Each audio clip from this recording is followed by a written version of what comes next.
This is Jocko podcast number 534 with Echo Charles and me, Jocko Willink. Good evening, Echo. Good evening.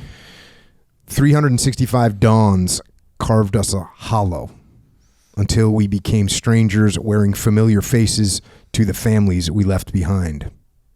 Dawn by dawn until the ground we held lived within us as much as we lived within it. A different kind of becoming. Survival evolved instinct into intelligence. We learned to hear threat in the absence of children's laughter, to taste menace in a sea of glances. We felt danger in the wrongness of an afternoon shadow. We were students of each other's breaking points. We had trust.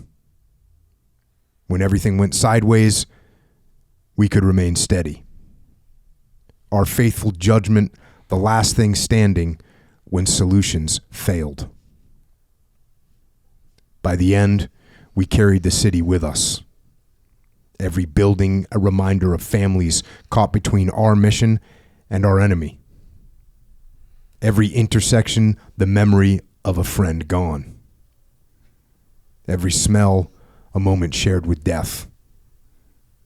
The terrible alchemy of the experience, making us unbreakable, but sending us home as strangers to ourselves. And that right there is a poem called Familiar Faces, which is written by Jerry Altieri, who was a soldier, a team and squad leader with Team Catamount during the Battle of Ramadi. And he was there with the 2nd Brigade, 28th Infantry Division, Pennsylvania National Guard.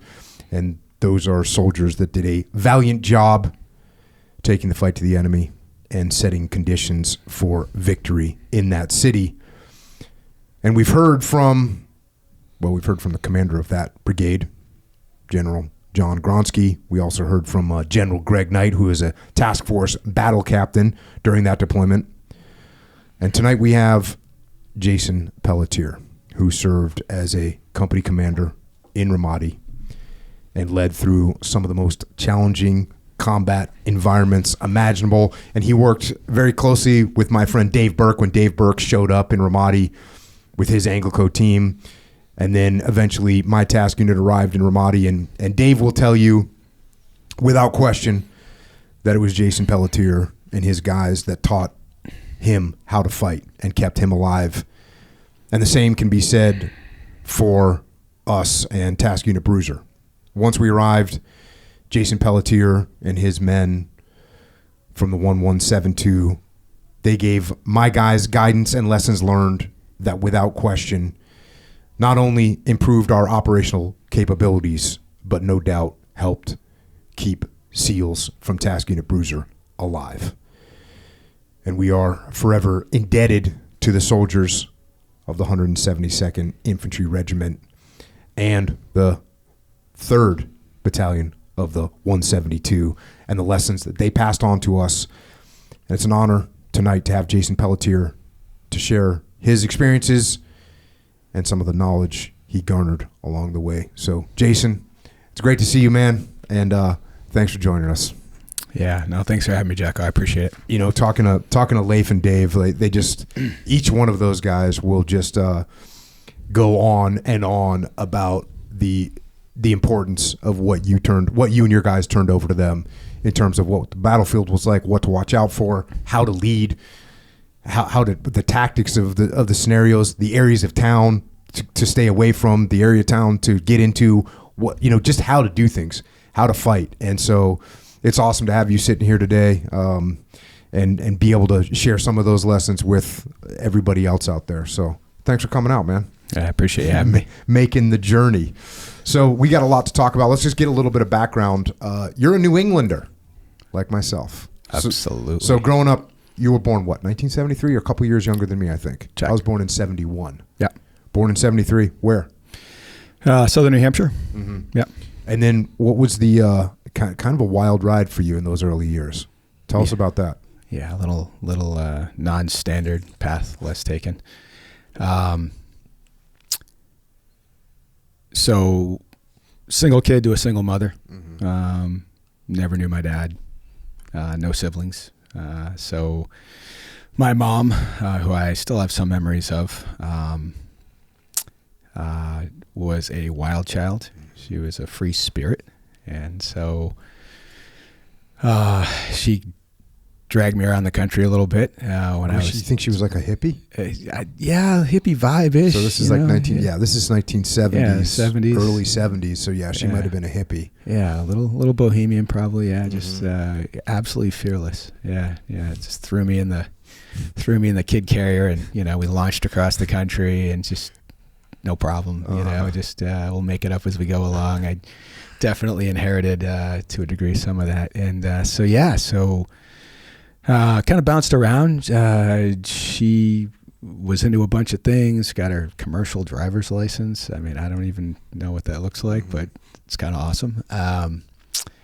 So she became a truck driver. And her partner was a truck driver, and they were doing truck driver things. I was like 5. So yeah, I had the opportunity to learn some really tough lessons early on about resilience and just kind of being alone, and life can be tough sometimes, and that's okay, right? Until it's not. So when I was 7, in the fall of '79, Mom picked me up from the bus stop, pulled in to get the mail, pulled out, got T-boned. The last thing I saw was the car smashing into her side. So I woke up a couple days later in a hospital. My mother was gone. She didn't make it. So, so I'm just alone in a hospital. What does a doctor say to you when you're 7 years old and you got no siblings, you don't have a dad around, and your mom's dead? Do you remember what they say to you in that moment? I didn't have the ability to process anything, so I just reverted to the mean, which was my emotions. And I think I remember having to get restrained as a 7-year-old kid because I absolutely lost it when they told me, and I flipped out, which is pretty wild for a bunch of grown adults to have like a look of dread and fear in their eyes with a 7-year-old kid flipping out in front of them. So, every story has a silver lining, right? So my godparents, my aunt and my uncle, to be specific, my mom's little sister, she had, I think probably less than a year earlier, had made her promise if something ever happened to her that they would take me in, and they honored that promise. And so, yeah, they flew down to Oklahoma, scooped me up, and brought me back to New Hampshire. So it came full circle. I was born there, and that's where I arrived 7 years later. So you're 7 years old, and you show up in and it sounds like they had a stable, kind of big family. What was the bunch of kids and whatnot, right? Yeah, it was a wolf pack. So I went from being a feral little loner to having to be domesticated with a quickness. And as you might imagine, that did not work out very well for a while. And so I went from what I described to having 3 sisters and a brother. I was the middle of 5, oldest boy in a house of 7 now. So there was a lot going on. Yeah. And I did not assimilate very well. And that's a tough challenge for parents. Like, what do you do? Like, you feel bad for the kid, right? You're like, hey, he lost his mom, don't know where his dad is. Okay, what do? Do we like impose discipline on him? No, you don't really do that. But then he starts acting up. So now that's a tough role. Right. Yeah. There was that period you're describing, right, where the feel sorry for you thing.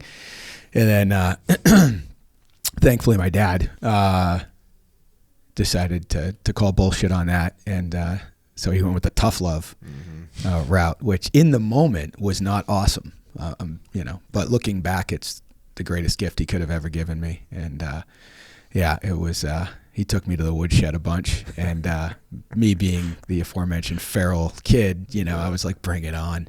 You know, so it was this weird dynamic of like I would screw up, he would hold me accountable, and I'd be like, yeah, is that all you got? And it was just this weird interplay for years. It went on like that to where I was like, because I was just waiting for it to blow up again, right? It was just like, okay, how long before this all gets taken away from me, right? It was just this childhood trauma thing that, you know, no one was telling me what to do with, or I was kind of having to figure it out on my own. Yeah, so. this is what, like, they probably didn't even use those words, childhood trauma. Like, they probably didn't have those words yet. You know, people talk about, like, the way things impact you, but back in, 1980, whatever, they're like, hey, deal with it. Yeah, it's like the sex talk, right? It's like you just don't have it. Right, so yeah, it's all screwed up, but, like, we're just going to pretend it didn't happen, so... And I was like, all right, fine. Well, you know, we'll see how that goes. But what were you like getting in fights? Were you just breaking shit? What were you doing from a rebellious standpoint? Yeah, all of the above. Yeah, no, I was not fit for captivity at that point. I mean, I was just a barefoot kid. I was running around in Oklahoma, you know, catching, you know, water moccasins at like 6. You know, I just had like a Swiss Army knife and a BB gun. I go out there and just smoke snakes and stuff. I was zero supervision. It was wild. You know, again, not maybe the best parenting move, but like made me a really tough, scrappy kid. But now you want me to play house and get along and, you know, not break stuff. And, you know, of course I lied. Yeah, that's what you do, man. You just get an angle, you get away with stuff, you know. And so, yeah, it was all the wrong lessons early on, but they were survival instincts, right? This is what you do. And took a long time to like believe that this was like legit real, like it wasn't gonna go away, like this was just my new life. I was like, huh, all right, maybe. At what age did you start to sort of recognize that there was some benefits to being a normal kid, a more what's housebroken kid? Oh boy, it's embarrassing. Freshman year of high school. Yeah, so that was a long, deep run from like 7 to 14, 15. Was there a certain event that happened that like flipped a switch in your mind, or was it just sort of a slow learning process? Yeah, I'm definitely a slow learner, but yeah, I was in junior high. I was in the transition phase, I would say. It's I knew I couldn't stay where I was, but I didn't know where to go. Hanging out with the wrong folks. Didn't understand the idea of you are who you hang out with just yet. So my dad just made the last big hard call, and he sent me to an all-boys Catholic high school. And so I went from wearing like Metallica t-shirts and whatever to wearing a tie and a jacket and shoes, and I was a dork, and it was horrible. But so you were a little bit of a metalhead in 8th grade, 7th grade. Absolutely, yeah. Maybe a bit of a metalhead. It made sense to me. I'll tell you, it makes sense to me, and also, you know, what I think of when I think about like our time frame of growing up. Like if you were a really crazy rebellious kid, okay, you're wearing a Metallica, you know, jean jacket. Maybe you're cutting school. Maybe you're smoking some cigarettes.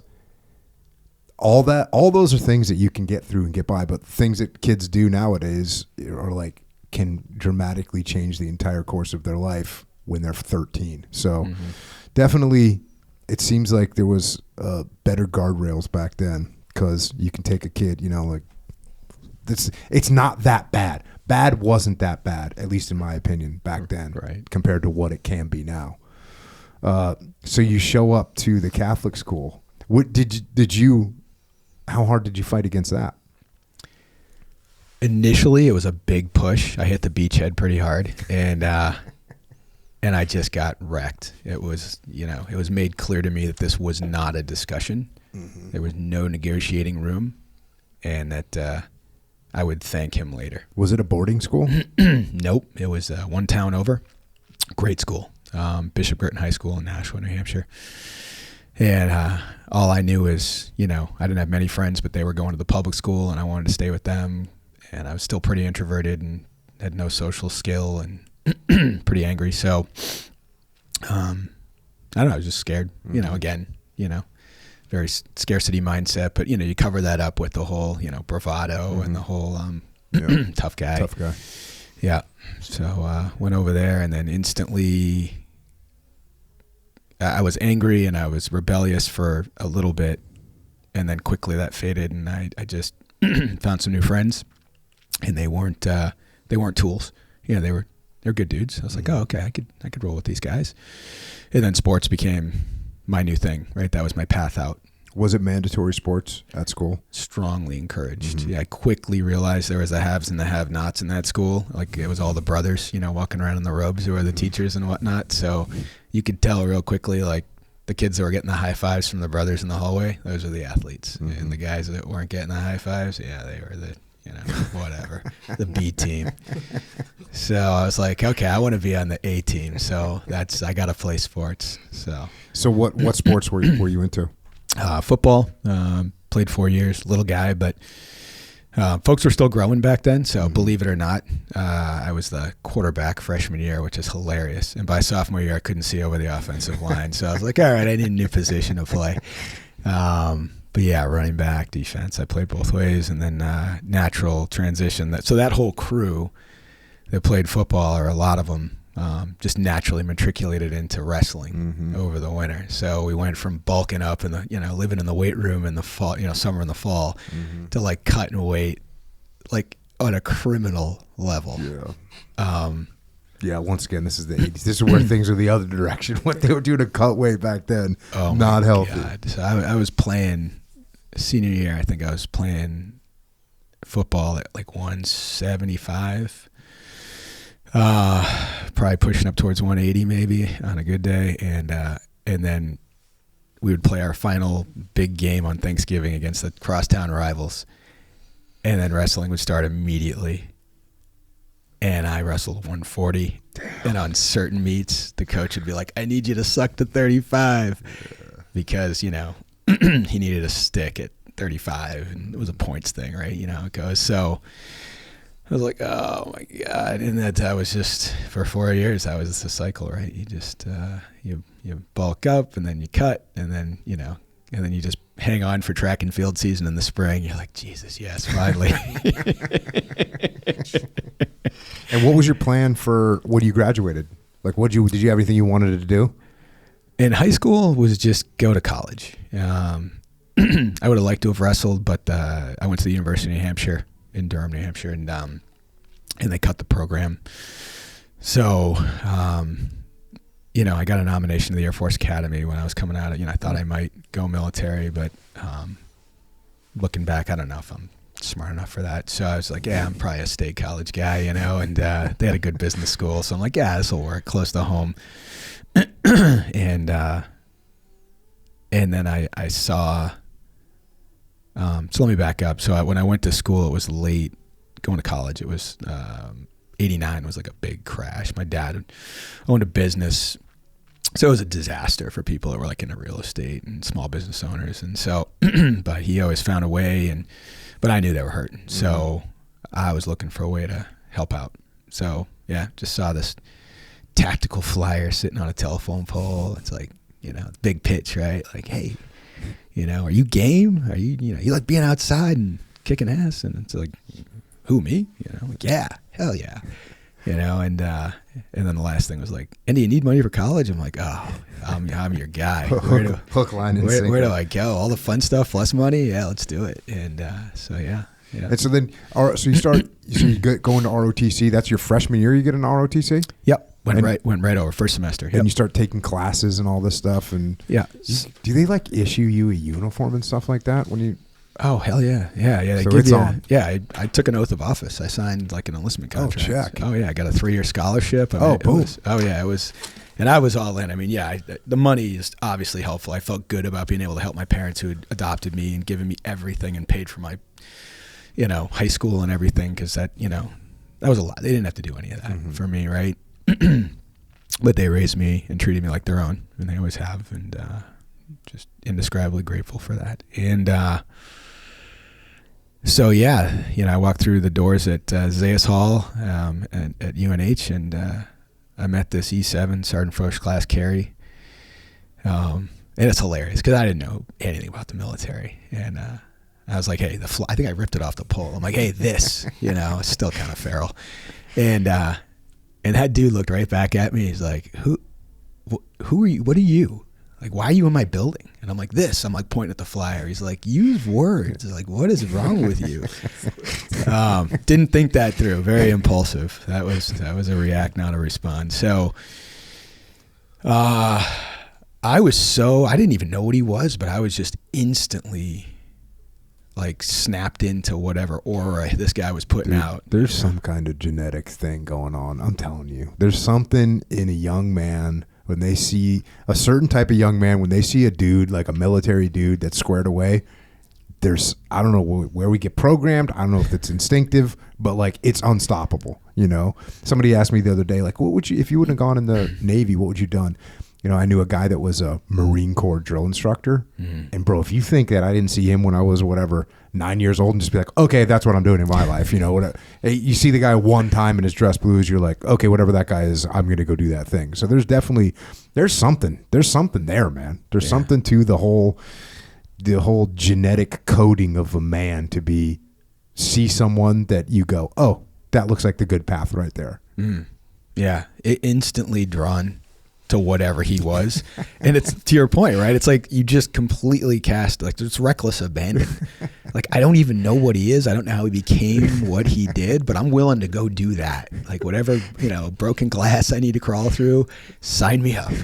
And so he was just, back in the old days, it was the spits and starches, and he just looked like the guy on the poster, but he's just grizzled, just tougher than woodpecker lips. And then I had the as if that wasn't cool enough, my freshman year instructor, they called us MS1s. We didn't know anything. We could barely spell Army, but we were really enthusiastic. And so every class has an NCO and an officer that teaches them. So our freshman officer instructor was a guy named Captain Tom Vandal. And freak gets a 100% score in his name. It's just Captain Tom Vandal, bro. You can't make up a character better than that. That's epic. It's unbelievable. And the coolest thing is sometimes you see somebody with a cool name like that, and they don't really live up to the hype, and it's kind of a bummer. Mm-hmm. Oh no, this guy took that his name very seriously. So he walks in and he's about the size of you guys. I mean, just jacked. And then we found out he was a West Point graduate, and he went to back when they were insane and letting cadets go to Ranger School. Mm-hmm. He did that shit. Check. So he was just a killer. Fast forward, our class from ROTC went on to proportionately just smash. It was insane. I mean, everybody to virtually the man went on to Ranger Regiment, Special Forces, active duty infantry leaders, and just successful across the board, FBI. Mm-hmm. But then if you look back, you're like, oh, okay, I get it. We weren't special. He was special. Yeah. These guys were special, and they just imprinted on us. And he went on to be a 3-star active duty. I think he commanded Fort Sill, Oklahoma was his last, so he was an artillery officer, and he ended up being the commanding general for all artillery in the United States Army. So that was my freshman instructor. So what a gift, right? Mm-hmm. Better to be lucky than good. Yeah. It's incredible how much, when you're young and you get that, I always say, like, your first SEAL platoon, and when you're in your first SEAL platoon or at your first SEAL team, you just get so much of your DNA from it. Your mind is just getting molded, and that's what happened to you. You get in there, you see these guys, you're like, okay, that's what I'm doing. That's where I'm heading. And he obviously just didn't do that to you. He did like all your class, which is amazing. Leadership goes a long way. So did you go to any of those schools or anything when you were going through ROTC? Anything that you gained from in terms of skill or knowledge? Yeah, like I said, I was a really enthusiastic young lad, and I signed up for everything. So they were like, "Hey, we got this," and it's kind of funny, but it's cool because it's looking back now, you can see it was like humble beginnings, but at the time it was like the most important thing in my world. I was at school to go to college and get a degree, but now it's like whatever, because this ROTC Army thing became like my whole world. Yeah. So they were like, hey, there's this thing called a Ranger Challenge, and it gets clowned on, right? But it's like, it gets clowned on because there's Rangers, and then there's Ranger Challenge, right? So that's adorable. But it's something the cadets do. And it's just, if you want to sign up, be part of this competitive team. And I was a sport guy in high school. So I'm like, cool, this is my college sport. And you just train all the time. We train like almost every day. It's a core group of guys. And it was the competition was like 2 days, and it was just everything, right? It was shooting, it was rucking, it was orienteering, it was the PT test, it was one rope bridge for time. It's kind of awesome actually, and we'd have to be like on point, 10 out of 10 for everything. So these are the best kids from every program who were like, we need that for we need that for like younger kids. We need Totally. that for 14-year-olds. like 100%. I'm working on it. Amazing, yeah. So I did that for 4 years, and we did well. You know, we won our region. We went to nationals, and it was it's pretty cool. But you know, and again, people clown on it, but like as an example, the culminating event, they don't even let them do it anymore. I don't think. Somebody call me on this in the comments if you want. But the last event after 2 days of just going hard, pretty much around the clock, was a 10K ruck run, and it was full kit, helmet, 35, 40 pound pack, boots, and you just go. I mean, it's as fast as you can go. And I mean, that doesn't sound like much, like, oh, you're just out there shuffling, and it's like, these are young kids and we want to win. So we were flying and we're screaming at each other like, let's go pick it up, and there's other teams that are coming up behind us. And I'm like, we get the guide on, everybody carries their stick. And it was just an awesome space for young leaders to just cut their teeth and lean in. It wasn't required, but if you wanted to, right, it was there for you. And I things like that got me so prepared for what was to come next, right, which is the commission and the military career. Yeah, so you get commissioned. Did you get commissioned to active duty? Yeah. Right out of the gate. Yeah. So then as an infantry officer? Yeah. So then what's next? Infantry officer basic course? School for boys, Fort Benning. Spent a year plus down there goofing around. So the infantry officer basic course, infantry mortar leader course, because all the Oconus guys got to go to mortar school. So I was going to Alaska, which is technically. How were those courses when you were going? How was what year is this? This is 95. So yeah, graduated May 20, 95. I was at Benning 72 hours later. So just light it up. And talking to guys in the midst of Vietnam, like 10 years into 4 years into Vietnam, with guys that went to officer candidate school or the Marine Corps basic school or the Marine Corps infantry officer school, whatever. Those guys were so prepared because you had all these veterans that were just like, oh, you're going to go be a platoon commander in whatever, 14 weeks or 28 weeks. You will be ready. And they were. You talk to those guys like they were able to prepare them for combat. How was it going through infantry officer basic school in 95 when there's no wars going on? I guess you might have had a couple, like maybe some Panama veterans or something like that, but you wouldn't be surrounded like the guys were during the Vietnam period, where everybody there is a legit combat veteran. Just a different time. Yeah, it's a great question. Once again, I lucked out. I don't know what the rest of it looked like, but for me, I had a young captain coming out of the 75th as my platoon OIC. Guy named Captain Megardishian, and super hard charger, and the NCOs were equally as tough, and I don't know what happened. Maybe they decided, since nothing was going on, to send all the pipe hitters to the schoolhouse, but it was no quarter ass, none given, and they rode us like donkeys, and we got worked. So it was great, and I had the opportunity to go to air assault school as a cadet, and almost failed out, which was brutal. How'd you almost fail out? Part of the course is you gotta inspect and call out gigs on sling loads for helicopters, and you got to find all the mistakes. They put the gigs in there. Yeah. That's like being a jump master. Same thing. They put gigs in. Correct. Yeah. So as a 19-year-old, first year, You didn't quite have the eye for it. Yeah, I was kind of still figuring out how to wear my boots. So, public service announcement, kids, air assault school, not a great choice with a whole year of ROTC under your belt.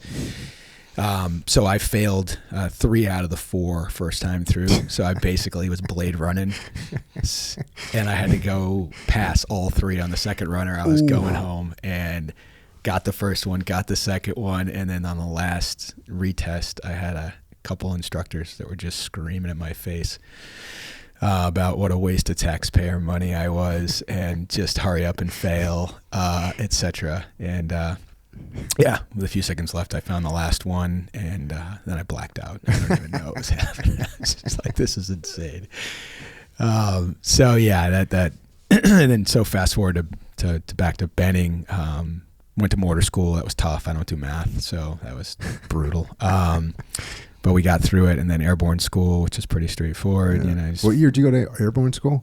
I think that was, was that early? Yeah, I think that was early 96. Oh, okay. Yeah. I went to airborne school in like 1991. So yeah. Yep. I forget that I'm not only older than you, but I was also an enlisted guy, so I didn't have 4 years of college. Yeah, check. Right, yeah. And that's the thing, right? Like, so you're even further ahead in terms of your career than I was.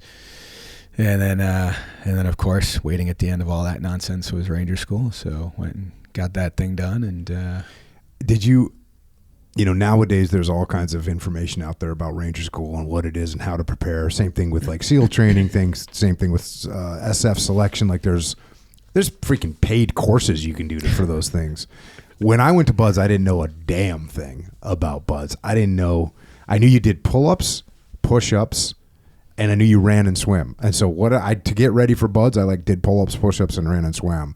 But, if I did a pull-up workout, I'd go and do like 4 sets of pull-ups. And I thought I was pretty good to go. I didn't realize that when you were going to be doing literally hundreds of sets, you were going to do hundreds of pull-ups in a workout. I would do like 27 pull-ups or something and be like, oh, pretty good to go, You just didn't know. And swimming, like, oh yeah, I swam, the test is 500 meters, so I'll swim 500 meters and I'll do that twice. I didn't know I was going to be swimming 5 nautical miles, or you're just like totally different. How much did you know about Ranger School? What did you do to prepare for it?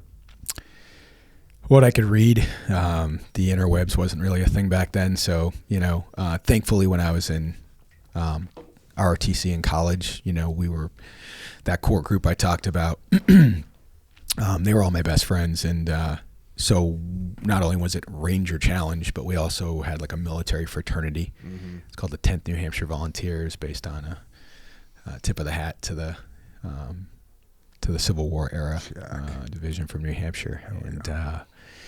So yeah, we, standard fraternal organization, pledged in and had to know the Ranger Creed and studied SH 2176 Ranger Handbook. So I had a real cheat code. So by the time we all got to Ranger School, we were way ahead of our peers, and everybody from my crew at UNH, ROTC, was a first-time go-zero recycle at Ranger School. Dude, that's impressive. And that's credit to the program. Yeah. I mean, it was that good if you stepped into it, took what it had to offer, and we all took everything it had to offer, And so, yeah, we had a unfair advantage. Didn't make it suck any less, but it sucks way less when you don't recycle. Yeah, I was going to say it does suck less. It sucks about half when you only have to do it once. So really no factor, though. Just don't quit. One day at a time. It's going to be super hard. Just make peace with that going in. How much weight you lose? 40. Oh, damn. Yeah, it was like another weight cut. I think my body was set up all those years later. It was like muscle memory maybe. For a weight cut? Yeah, because my body for years had done a weight cut for wrestling. So when I got back in that, my body was like, oh, I know what this is. And I was like, no, don't do that. But yeah, 40 pounds, because you don't get the recycle, the fatten back up, and kind of move forward. That's the only upside of recycling, is you get to kind of. What'd you start at? Like a 180 you started it at, you think? Probably about 170. So yeah. So you're 130. Oh yeah, it was full on rib cage. Just there was nothing left. So we were the anniversary class. I don't know if you remember, in '95. 4 Ranger students died in down in swamp phase down in Florida. Yep. From exposure. They hyped out, right? Yeah, they got lost in a patrol. They got turned around in the water, couldn't get out, and by then you're like, there's nothing to you. There's no way to stay warm. So we were the anniversary class. Congressional mandate was that they study, the Army, have docs and stuff come in and study. They wanted to use us as kind of a benchmark to say, like, okay, a year ago this happened. What have we done to mitigate this? Mm-hmm. So every phase, when we checked in, and then every phase, we got like a whole series of tests done to us. There was these little pods we'd go in and sit in, and it'd take all of our, whatever, I don't know, data. And so at the end of it, we got out-briefed. So it was, it's the stuff you don't want to know, right? It's like, all right, so, 72 days later, you've lost 40 pounds, you're 3.1% body fat, and you've taken an average of, I forget what the number was, but it was like something like 8 years off your life or some crazy thing like that. And I'm like, why are you telling me this? Like, because we have to, right? So it was kind of nutty. I don't know if that ever happened with other classes, but that's something I didn't see coming, wasn't expecting, and, I was like, okay, well, let's not do this again. That wasn't very helpful. But yeah, effectively your body's dying. I mean, you know the deal, right? It's training. I mean, at a certain point, it's not sustainable. Yeah, it's weird. The big difference with SEAL training is, they feed you. They feed you during SEAL training, and they feed you a lot. Like it's incredible.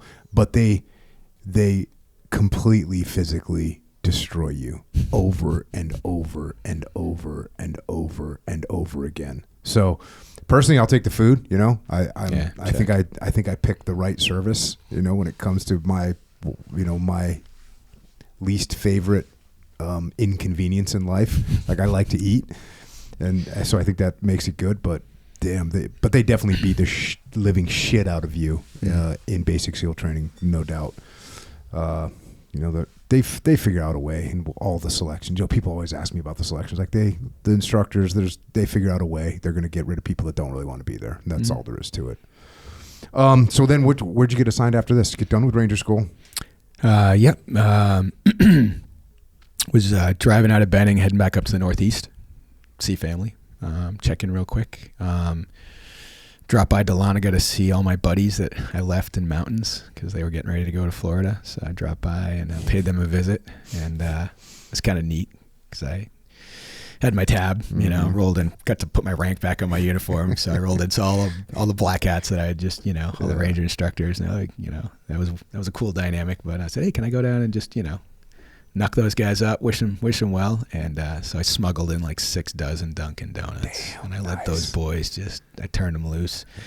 And I'm sure the instructors kind of might have had an idea of what I was up to, but they kind of, looked the other way. So yeah, it was like there was just jelly and powder and just inside my Jeep, I was like, boys, come out here, man. Check out my Jeep. And they're like, we don't want it, man. We're tired. I'm like, no, seriously, open up the door. They're like, and it looked like there was like a couple of velociraptors inside my Jeep. The whole thing was just bananas. And they walked out of there like, so kind of funny story, but like I always thought, man, if I could ever pull this off and get in here and hook these boys up, that'd be pretty cool. So awesome. It was kind of neat. But yeah, I flew up to New Hampshire, saw everybody, which was great. And then I drove my Jeep almost 7,000 miles up to Fairbanks, Alaska. Took the Alaska-Canadian Highway, just paper maps, no GPS, just kind of me and Alanis Morissette on the CD player. That was it.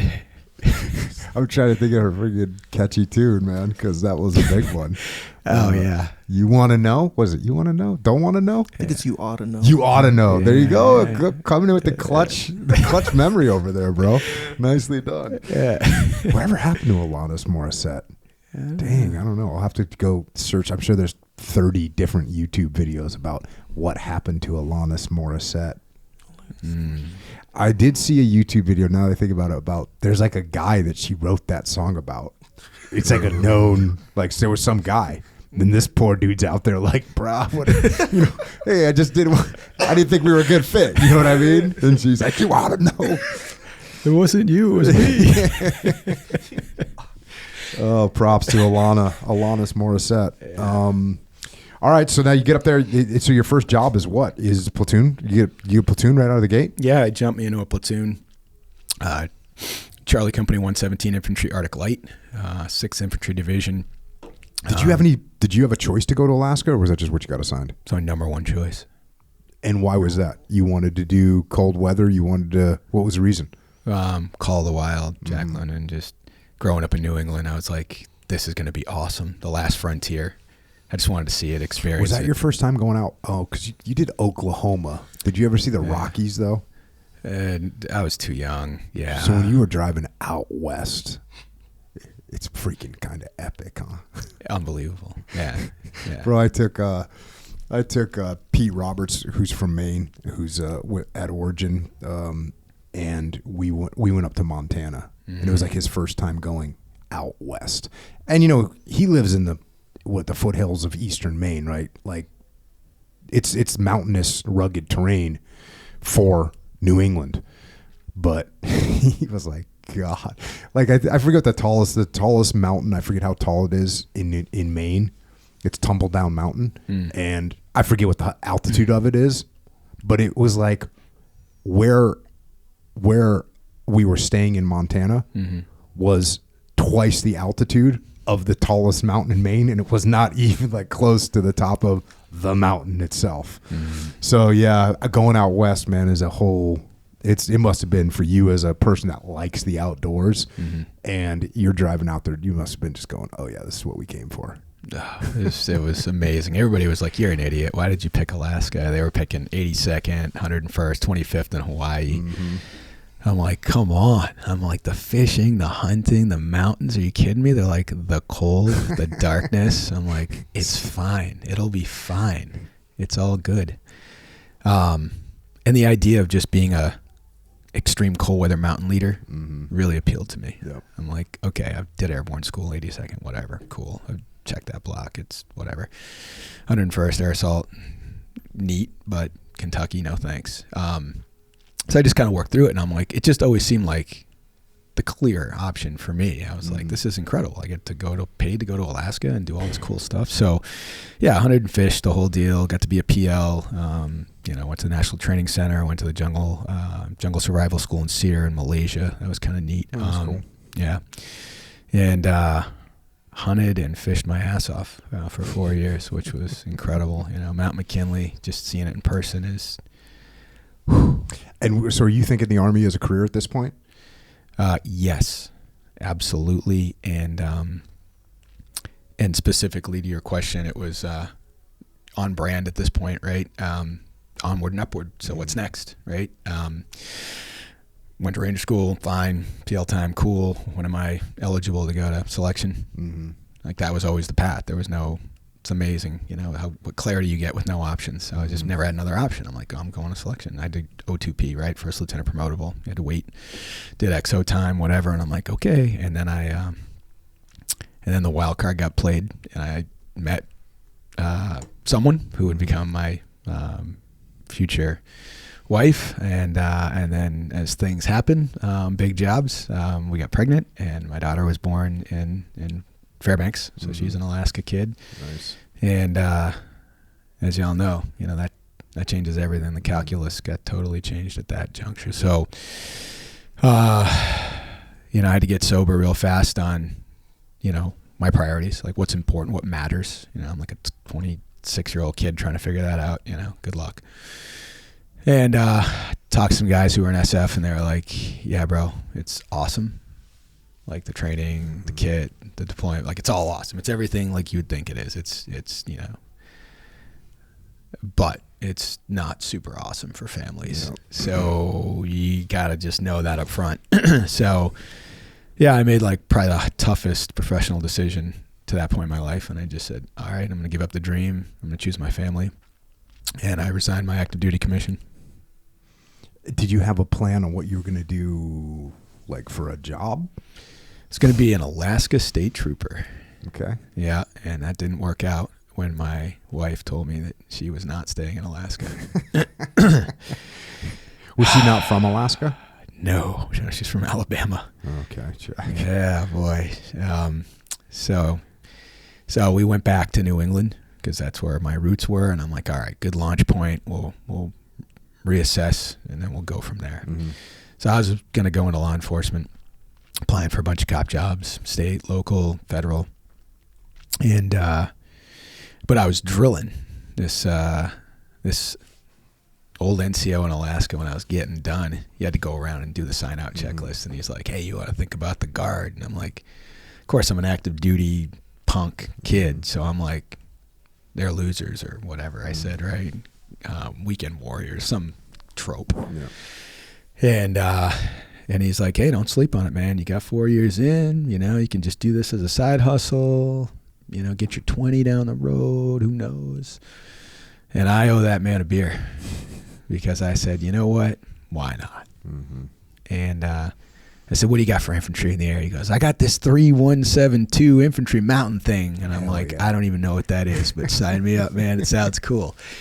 And so I went back there, started drilling with those cats. First drill showed up, and I was like, hey, this kind of feels like home because they had a lot of the kit that we had in Alaska. They had Akio tent stove roof, snowshoes, skis, overwhites, the whole deal. And I'm like, oh, this is awesome. Except they did the mountaineering thing too. So they got, they climb, rock, ice, all this cool. I'm like, this is awesome. But I did walk in with a little bit of chip on my shoulder too, right? Coming off active duty with all the Gucci flags on the uniform, and I was immediately humbled. These guys were just really good and coming from all parts, right? I mean, there's a ton of active duty, Army dudes, Marines, everybody, right? So this unit was kind of like an aggregator for like all service talent. Like if you were kind of a pipe hitter or go-getter, like this was the unit you kind of jumped into because you didn't come to drill weekend for, to sit around or whatever. Football and beer and barbecue. Like you came to get wrecked. And we worked people, like guys went home empty, and they loved it. That's what they were expecting. So great initial impression. And then after a few drills with those cats, they're like, hey, what are you doing? I'm like, I don't know, I'm going to be a cop. And they're like, you want to put your boots back on full time? I'm like, is that a thing? And they're like, yeah. I was like, okay. What percentage of people do that? Small number. I don't know exactly, but probably depends on the size of the organization and guard. Vermont's tiny, but it's got a huge guard. So, if I had to guess, I'd probably say 10%. Is it hard for them to recruit to get guys to do that? No. Or is it easy? Oh, no. It's a very sought after thing. Got it. Folks who know better, who've been around for a while, they're constantly, putting in for those. That's this big aspiration for a lot of folks. They're like, hey, I want to go full time, and some have been active duty before, some of them haven't. But for me, I was just getting off. And I didn't even know you could be full-time in the guard. I just thought everybody was, obviously it makes sense. Someone's got to be around to keep the toilet paper in the bathroom, right? So it's, so I said, you know what? These LE pipelines are like so slow and the process is just brutal. And I have a family to support. So packed my shit and went to Vermont. Boom. Yep, done. What year is this? 99. So 99, are there things like deployments that happened in the 90s when there's no war going on, or was it all just kind of like, oh, we'll go on like a 1 month deployment to whatever, Italy or something like that? Is that pretty much what it was like? On active duty, yeah. Yeah, it was just the user pack exercises, CTCs, things like that. In the guard, there's a lot going on in terms of, obviously we had a lot less time to work with, right? We only had them 1 weekend a month and 2 weeks continuous during the year. But we maximized. We had great relationships kind of around the globe. We had great partnerships with some active duty units. We ended up, as an example, we had a great relationship with the 173rd in Vincenza, Italy. Went over there and did some, training with them, some mountaineering training with their folks, spinning them up for Afghanistan, and went to CMTC with them, did a rotation with them. Alpha Company did. So, yeah. So where are you when September 11th happens? Guarding the state headquarters. So, when that went down, they immediately, the adjutant general gave the call and said, hey, I want the infantry guys spun up. And so, we were guarding critical infrastructure because nobody knew what was going on, right? So, we immediately got mobilized locally and took care of that mission. How long did it take before you were like, oh, this is going to last for a while and I'm probably going to go to war? Not very, but we didn't know So like I said, we helped spin up some of the units that were going out the door to like Operation Anaconda, early Afghanistan. Didn't you think it was going to be like, oh, this will be over in 2 months? We didn't know what to think. Honestly, there was no precedent, right? I mean, I remember Gulf War I, and that was 3 days. Operation Steamroller. Yeah. That was quick. And we're the Guard, right? I'm not active duty anymore, so I'm like, all right, we'll maybe help get some guys ready. I don't know. And then it started dawning on us that, there was some serious mission creep, and this thing was expanding, and we were probably going to get pulled in at some point, some way. And then way earlier than we expected, Vermont got sourced. And somehow I got pulled onto that team to go over to Afghanistan with them. And what was that deployment like? What was your mission? The mission, as I recall it, was to be a member of what we called the ANA TAG, the Afghan National Army Training Assistance Group. So, of course, my mind immediately went to, Mac VSOG. I'm like, it was not that. They deployed us with pistols. Oh, shit. I kid you not. Okay. We literally deployed to Afghanistan with M9s. Damn, dude. So not Mac VSOG. Whatever the opposite of Mac VSOG is, that's what we were. Training assistance group. We were part of CJTF Phoenix, Combined Joint Task Force Phoenix. Big old tent with a bunch of folks under it. ISAF, the International Security Assistance Forces, was there. So it was this big. And what was your job? So I was a embedded trainer, specifically with the enlisted side of the Afghan National Army. So myself and a small rabble of folks built a little compound down in the vicinity of where the barracks were for all the enlisted guys, and called it the Alamo. And we ripped out with, I believe it was guys from 3rd Group who were doing that. That's kind of their gig, right? FID. Yeah. So they were doing that, but they had to free them up to go do other stuff. So we came in and took the torch, and we just worked with our Afghan counterparts, officers, NCOs. The Brits had the NCOs, the French had the officers. So it was kind of OES, NCOES, and then basic training. So we got the Jindies, the enlisted kids. And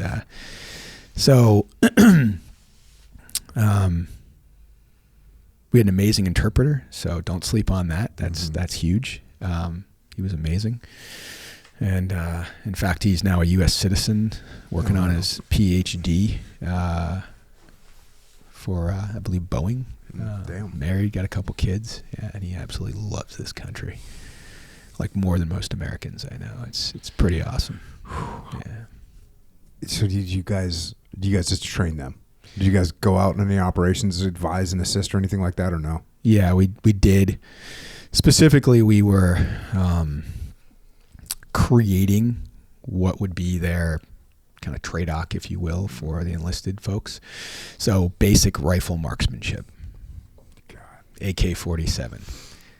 What does that look like? So, we were literally starting at square one, right? And it was a wicked steep learning curve. We had to get targets, and then we figured out there was a special tool to adjust the front sight post. And that they didn't have. How do we source? Oh, no, of course they didn't, right? Which was great when they were shooting at us. Yeah. And, PT, we had to develop the ANA physical fitness program. That must have been amazing. It was awesome. If you've ever seen them do jumping jacks, it's like the greatest show on earth.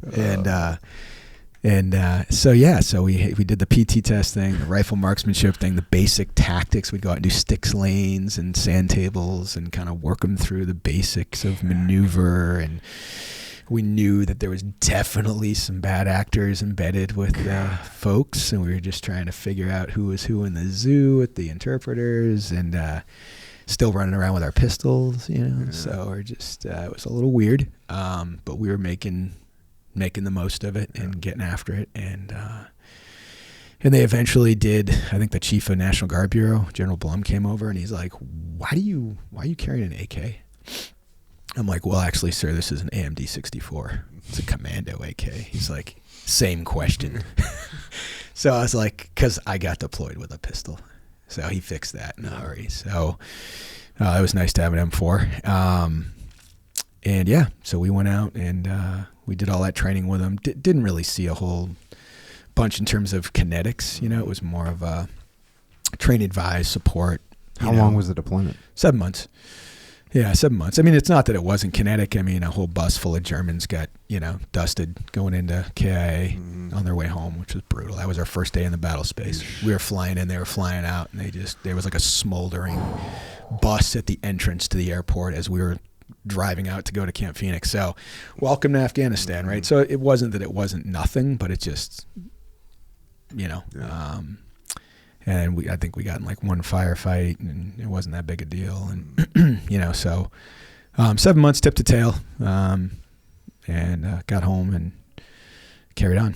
And then did you immediately roll into now take company command when you got home?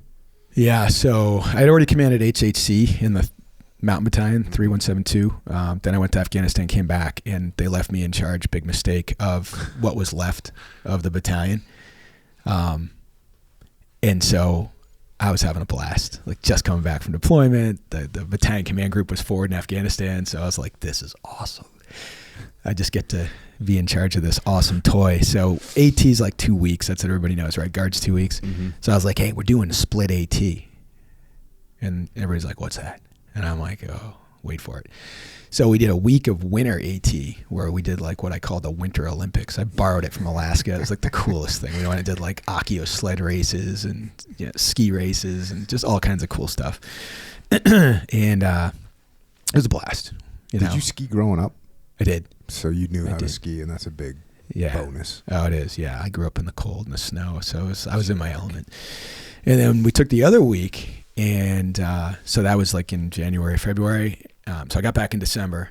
I think I got back on Christmas Eve, New Year's Eve, one of those. So, I mean, this is like the next month we're doing AT. And then, so fast forward to the summer, we do the other week. And I took the battalion minus up into the White Mountains in New Hampshire. And we broke into small unit teams, like 3 to 6 man teams. And we started on the north end of the Presidential Mountain Range, which is the highest range on the north, on the East Coast. And turned the boys loose.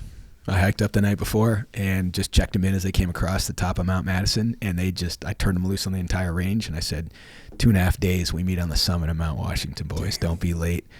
And they just got after it, and it was awesome. And then we met there for a ceremony to commemorate the World War II 10th Mountain Vets. So every year they go up there and they have a wreath and they honor those warriors.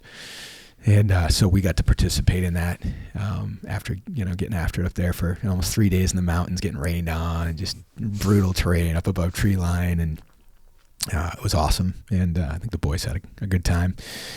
And I just remember one of the old timers, like 90 years old, one of the World War II vets, mountain guy, Mount Belvedere, and that kind of deal. Looks at my rucksack. And by then it'd be being rained on and it's just nasty. It's probably, 50, 60 pounds at that point. He said, you mind if I try that on? And I said, sure, it's a little heavy though. And he's like, he laughs at me. Like 90 years old. He leans into it, picks it up, bounces it a couple of times on his shoulders. He goes, oh, that's nice. He's like, the old leather straps used to just chew right into our shoulders.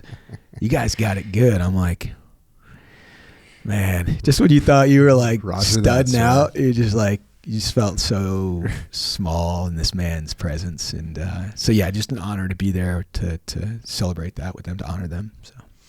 So then when did you start getting word that you're going to deploy again? It was shortly before that, I believe. So that was like summer we did that. And shortly after. So I'd been home for 6 months, 7 months, whatever at that point. And then we got sourced the armor battalion, 1172, Colonel Michael Lovejoy's battalion, and then he and leadership decided, hey, we need an infantry company to fill out, right, the rest of Task Force Sabre, 1172. So we got told, hey, Alpha Company's going. I was asked to step back up and go back over to Iraq this time. It just made sense. Options were limited. We had a bunch of folks forward. in Afghanistan at the time, and I was one of the few guys with, recent or post 9/11 deployment experience. Needless to say, my wife was not thrilled, but she supported me, which I really appreciate, because I don't know who else was really there, but it was clear to me, like it was obvious, like you need to step up and do this thing.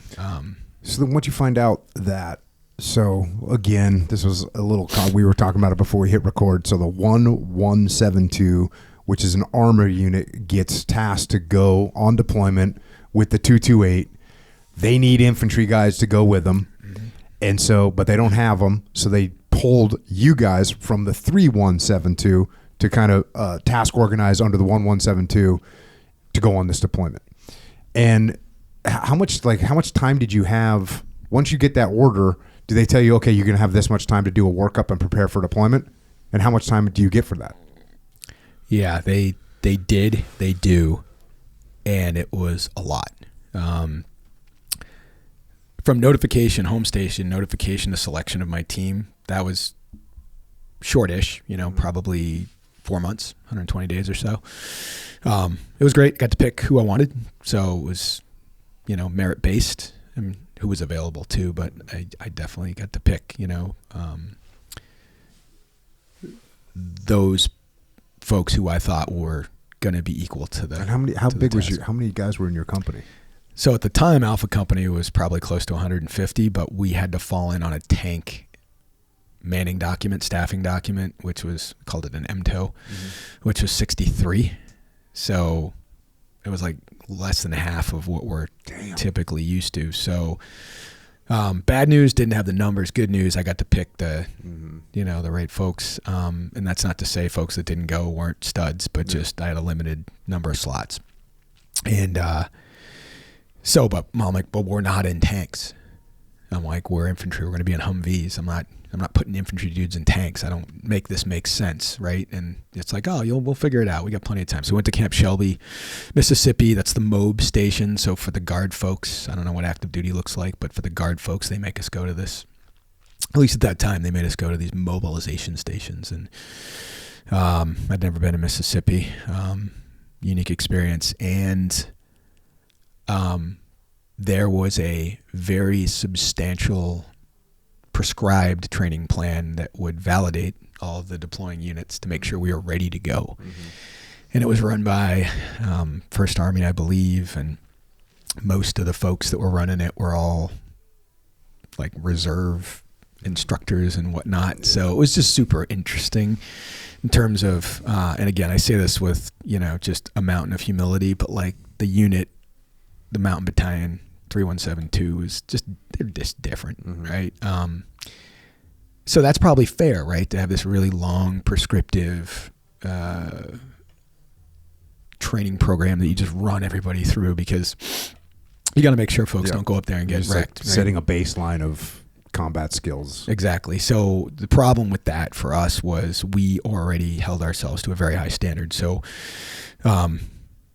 it was humbling. We learned a lot about patience and just having to reframe everything and hunt the good. It was a tough. It was a long 5 months. Were you working with the 1172 down there? Yeah, we were all down there together with the 228. General Gronsky was there. So we were all there together, right? But it's just units are different levels, right? So it was probably great for But at least you got interoperability with the 1172. At least you guys got to see tanks and Bradleys. Did they have tanks? Their tanks and Bradleys down there? We saw them. Yep, it was interesting. They shook the ground. They were loud. We were like, ooh, dumb infantry guys. It was though an amazing time, and I learned this. The opportunity, the value in that experience wasn't necessarily like the horse blanket, right? It's this huge 5-month training plan where they got stuff for us every day. It wasn't that. There's some good stuff there, sure, right? The real value is in all the space between, right? It's downtime. There was really no downtime for us. Everything was uptime. So we would find space to work on the things that we knew we needed to work on. Things like, what are we going to do? What does vehicle recovery look like? What does it really look like? So IED strike, boom. right? How are we going to self-recover?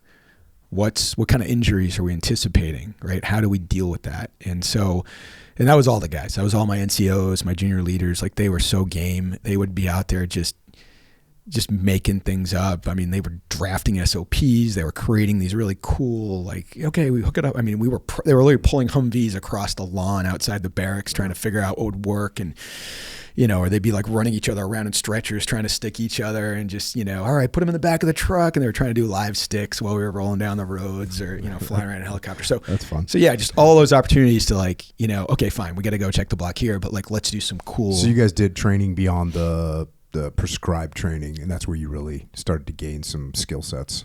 Correct. And that's really what defined this organization. Like, at every level, enlisted, the NCOs, the officers, everybody prescribed to that, right? It wasn't just what's the minimum block I need to check. It was more like the PT test. What's the max? How many do I have to do to get 100%, right? That was the mentality. And so there was a lot of good stuff. We did some combatives. I tore my knee before we deployed. Good job. So yeah, it's awesome. Just overachiever, And how was it working with Colonel Gronsky? Good. Yeah. Getting to know everybody. Didn't see him a whole lot. He's a busy guy. Obviously got a whole brigade combat team to deploy. Sure. But what I saw him was solid, super high energy guy.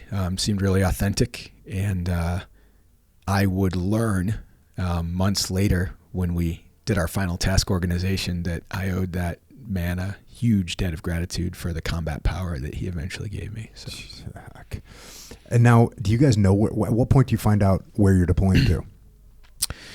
Heard about it before we went to Mob Station, got it confirmed while we were at Mob Station, and that's when it got real. So you guys know that you're going to Ramadi. Correct. And what do you see? This is what, 2004, 2005? Yeah, so we got to Mob Station January 2005, so Phantom Fury in Fallujah had just happened. Yeah. So you couldn't really identify how bad Ramadi was going to be yet. No. I mean, Ramadi was bad. I mean, I remember in 2003, 2004, Ramadi was bad. Ramadi and Fallujah definitely had a worse reputation. Going into Fallujah was like definitely a thing. And then, because my first deployment was in Baghdad, but we'd travel all over the place. But Fallujah was like, oh yeah, this is the really bad area you don't want to go. Oh yeah, and then there's this other place, Ramadi, next to it. You really don't want to go there either. So, but it didn't have the full on reputation that would come later for both those cities. Eventually, because what happened was when Phantom Fury took place, all those bad guys that left Fallujah, they rolled right over to Ramadi and set up shop. So, thank you, Marine Corps brothers. So you get done with like this big block of training, and then you're getting ready. You go on deployment. Is there any final prep that you remember? Anything else you need to talk about? Yeah. Again, I'll just share this because it represents what's possible. And again, I'm speaking more from maybe a guard unit's perspective, but maybe for AC2. So there's this prescribed training, you stick to it, you don't deviate, whatever. I don't know how it happened still. Whoever I owe ultimate credit to, thank you. I'll give it to Mark Lovejoy as my commander because he blessed off on it. But thank you to the leadership in Vermont too, because they sent a couple of hooligans down in a 15-packs van with an enormous amount of training resources. And we got permission to bug out from Camp Shelby for a week. And we went north to a little guard base post called Camp McCain. And we ran a 1 week, what we call one of our NCOs, who would go on to be one of my platoon leaders in Ramadi. He ran my blue platoon, Eric Duncan, and Chad Dearborn. They created what they called the gunfighter course. And so these cats came down in a van full of ammo, and we met at this little guard base, and we just went for it. And the boys, nonstop shooting, daytime, nighttime, just tens of thousands of rounds. And it wasn't just the shooting, it was the combat mindset. It was kind of a 101 on, Grossman's book, on killing and, talking about the OODA loop and emotional regulation. And so we really got into the science, not just the art and the science really, but not just trigger time, right? It wasn't just shooting rounds to shoot rounds or whatever. It was like understanding what your body's doing, when it's happening, right? Auditory exclusion, slow motion, fine motor manipulation, degradation, all those things. Like and it was so powerful because talking to the guys later, like when we got into it, they were like, okay, I know what's happening to me right now. That was that. Yeah. It's happening, right? The thing. So that more than anything, looking back, was the greatest thing that we did during those, 5-6 months of workup. Yeah. Nice. And then how did you guys end up going to deployment? How do you get there? Where'd you fly out of? Some Air Force facility in Georgia, I believe it was, and went over through Europe, down into Kuwait. Got off the plane, insta melted. Never felt heat like that in my life. What month was it when you showed up? Early June. Yeah. Early June. Yeah. I mean, I'm a New Hampshire, Alaska guy. Like, this was just ungodly. I'm like, something's wrong. Like, this for real? This can't be right. Like nobody can survive in that's this. only June. I know. It was coming. So very, very small acclimatization window in Kuwait as we got ready to push north. And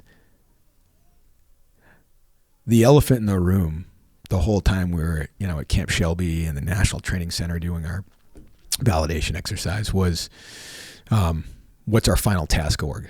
Like, what are we gonna, we knew we couldn't go in pure. I'm not just going in with 63 dudes and Humvees. I was told I was going to be the main effort for the task force. So I'm like looking at the map like, oh, like I'm going to have, like I got city. So I would have loved to have done more urban workup, but we'd done enough, right? There were some shoot houses in Kuwait we got to go do some work in. But yeah, we got Western Ramadi. So I was like, okay, I'm going to need more ass. So in Kuwait, they finally made the call and they gave me, and this is where that thank you I just threw out comes from. So I ended up, on the downside, I lost one of my platoons, my organic platoons, which was Mark Procopio's platoon. I asked my platoon leaders one night, we were out there at one of the shoot sites, and I'm like, hey, I got to give up a platoon. I hate it. I know you do too. I'm going to ask for volunteers. If I get none, I'm just going to pick. And Mark Procopio, the platoon leader, stood up and said, I'll jump on the grenade, sir. It's me. So respect to Mark for doing that.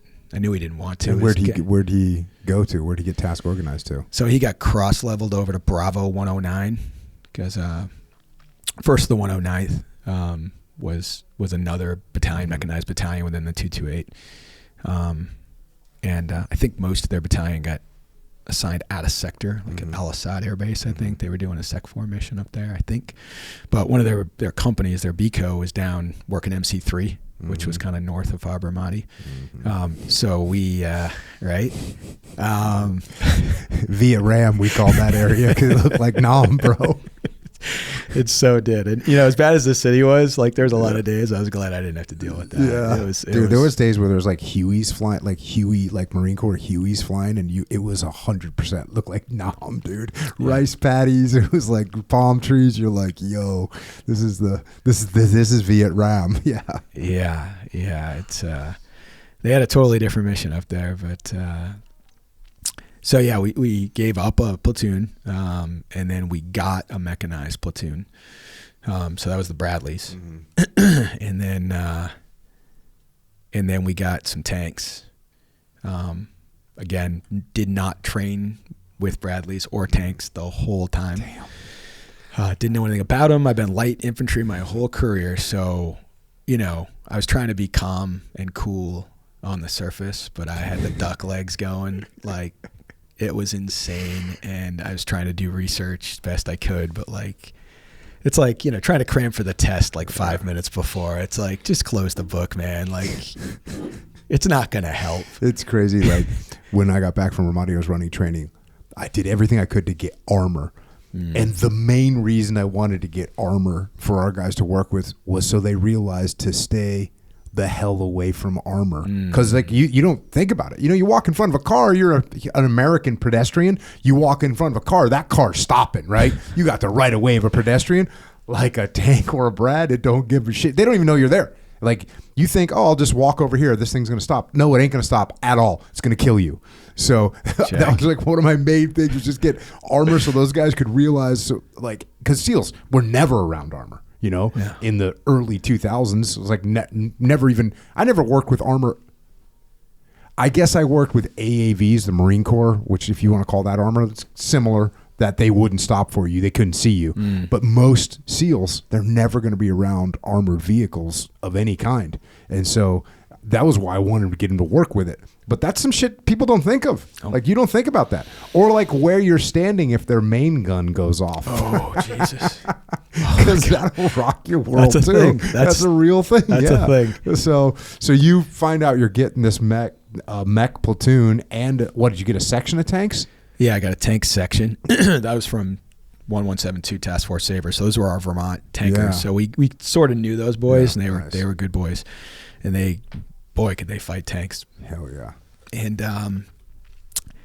then we got another platoon of, I think mostly like fire supporters out of the first the 101st, I think it was 1101 FA out of the Massachusetts Guard. Jack. Right? And they were my gray platoon, basically my Coist platoon.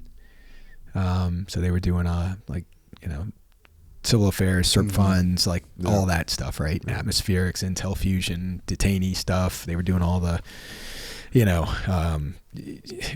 was like the hearts and minds platoon, right? But they did kinetic stuff too when I needed them to. So it's like they were like my Swiss Army knife, right? Like it's whatever I needed. I put those guys in a tough spot. I kind of jammed them because the other platoon's like pretty straightforward, right? Like kill, capture, dominate, don't get dead kind of stuff. But those guys were like, like doing the book bag drops, at the schools. And it's like, they came back a couple of days. I'm like, hey, how'd the book bag drop go? They're like, book bag drop equals dead teachers, sir. I'm like, what? Yeah. They're like, yeah. So the learning curve was so steep on as Americans were coming in there thinking like, hey, book bag, soccer balls, like we're going to be, put a smiley face on this thing. And it's like, oh, that's how it works. Okay, we got to be super intentional and really deliberate about everything we do, who we talk to, who sees us with somebody. Like it was very different, and I did not anticipate that. Like I didn't see that one coming. So that was one of those in real time flex things that we had to just figure it out. And then I ended up getting lastly what I called my green platoon, which was. Still to this day, I have no idea why General Gronsky gave them to me, but God bless you, sir. Thank you. Those were the 28th Division Lurs Scout Snipers, and they were awesome. And so I ended up breaking those cats up into 3 teams, and Horse, Sage, and Vegas, and they owned the night. And that little thing I gave you was from one of those teams. So. Yeah, this was one of the first things I remember. If you're listening to this, if you're watching this on YouTube, you can see it. But it's one of the first things I remember when we got to Ramadi, seeing these little handouts, which is like an owl's. Is it an owl? Mm-hmm. It's like an owl's eyes, very determined and sinister looking, peering at you when you look at this image. And then below it, there's some Arabic writing, which I didn't know what it said because I don't speak Arabic or read Arabic. But very quickly, I was informed that it says, we're watching you. And, this was like awesome psyops. And just to know that we were doing this kind of shit when I got there, I was like, oh, hell yeah, it's on. And yeah, your scout sniper team was out there just dropping these everywhere, just letting the enemy know you're not going to be safe. We're watching you. It's freaking epic. And I was, as soon as I saw this thing today, man, because of course you don't save anything. Well, at least I didn't. I never saved shit. Like I don't save stuff. I don't have the big sentimental, wall with all my stuff from my military service. But man, seeing this thing is awesome. Yeah. I'm putting that somewhere safe. Yeah, that's like I said, that's from Sergeant Tim Flynn, and those are like the little things, though, right? Like we were talking about the patches before we got going. Yeah. And they're little things, right? They are, but they're the big things. There's like a paradox there, right? It's like the little things actually end up being oftentimes the big things. So. Yeah, and I just turned the guys loose and let them, gave them a lot of rope on stuff like that to whether it was like tagging up their vehicles with like platoon symbols, and they took a lot of pride in that, or with their call signs. Like I gave them boring call signs. It was like call colors, right? Like red, blue, white, green, whatever. But then then they had like death dealers or heartbreakers or the Punishers or whatever, right? Yeah. So it's and it's just what I learned is it's fine. Like it's fine. Yeah. Just like pick your fights. Like as long as they're getting after it. Call yourself whatever you want. Yeah, that was, I had all kinds of fun with this. Because, so I'm a big, mentee of Colonel David Hackworth. And he gave his guys patches. And he named his companies or his battalions. And then I had my guys who, of course, they went totally overboard with patches. They made patches that were, this is while we were still stateside, patches that were so wildly... It wasn't, if they were taken out of context, it would have been, they just can't wear them. I just can't do that. And so I put the kibosh on that. Of course, you've heard the story of Leif and Seth, like, no, we're going to make pads. And they snuck them behind my back. But the other big thing they did was the Punisher skulls on the body armor with spray paint. And these are not small patches. This was like the entire body armor. And they did it to the Humvees too. And I made them repaint the Humvees because, you're running around and you really stand out when you have a Punisher skull. Now, look, everybody had something on their Humvees, so we probably stood out more for not having something. But yeah, the thing that was with the body armor and the Punisher skull on it was like, first of all, when you wear your rig, you can't see it too clearly. Check. Right, so it's like, okay, and plus. By the time that went down, it was like we were already, for lack of a better way of saying it, like they earned it. It was like, hey, the boys want to put a kick-ass Punisher skull on their body armor. I'm kind of cool with it. I didn't be like, hey guys, you're good to go, but I wasn't gonna stop them because, like you said, it meant a lot to them. It means a lot, and it was one of those things where, it was like psyops. Not just against the enemy, but like with our brothers in the Army and the Marine Corps. It's like, oh yeah, we know who those guys are. Yep, yep, cool. Yeah. So, how did you guys do a ground movement up to Ramadi? We did. We drove up, right up Tampa, and then we hit Michigan and cruised on over. And then what do you remember about who'd you guys turn over with? Alpha Company 19. They called themselves the Wild Bunch, and these cats are out of Korea, active duty guys. And it's my understanding that they had to come in and replace another company that was in there before they were. So they got in there, they got scuffed up. So Alpha 19, the Wild Bunch, came in and took over for them before the end of the tour, and they were pipe hitters. In the most literal sense. Their commander was exceptional. I think it was our first day in country. Got there middle of the night, woke up, like, kit up, go. There was no like ease in, no in brief, no like, hey, where's your kit? You ready? And I went out, rode in his truck. He showed me the ropes, went out, kicked doors, like full ops. Like, did you guys go right into Tamim? Is that where you guys started out? Oh yeah, just right in there. And it wasn't like like the white glove tour, like this is what the battle space looks like. They were all very much on edge, which was hyper unsettling for me. So I was telling the boys, like, hey, this is awesome, lean in. These guys are fired up. They're taking us out right now. Like, grab your shit, go.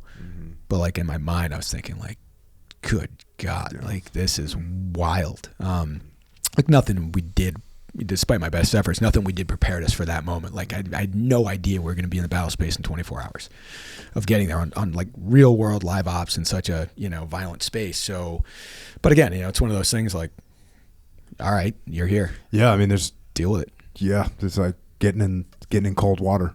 You might as well just jump in the freaking cold water because that's what's happening. Yeah. And there's no two ways around. So that's your first night. You show up there and you guys roll out immediately. Yeah. Immediately. And it's, again, just one of those themes that keeps showing up over and over again. It's amazing what you can do, and you just don't have any other options, right? It's like that's another thing that, like, the fact that you get on base, and then you get your Humvees, and then you go down whatever road it was to get to the main gate. They open the main gate for you, and then 50 yards later, you're in like Indian country, and there's bad shit can happen real quick. And then you go out, you patrol, and you come back, and they open that gate. You're like, okay, we're back. It's just freaking weird that it was just so night and day. And look, we got mortared on base, and people got killed on base from indirect fire and stuff. But just the fact that you're just the other side of the wire, like literally the other side of the wire is the city where this shit's going down. Yeah. How'd your boys handle it? They were fired up. But to be fair, they were still in the, God bless them, they were still in the this is going to be awesome phase of the deployment. Like there was no sip of reality yet. Yep. So it was all books I've read, Call of Duty, movies. It was all that shit, right? It was all the I can't wait to go to war because I've never been to war thing. But they were ready, and they were standing tall, and they were running and gunning from day one, which I think really looking back set the tone, that set conditions for, any and all of the success that we had going forward was the fact that we literally burst out of the gates in a dead sprint. I could have been like, whoa, we got a whole year here, boys, cool your jets, tap the brakes. No. I was like, let them cook, let them eat. Like, this is good.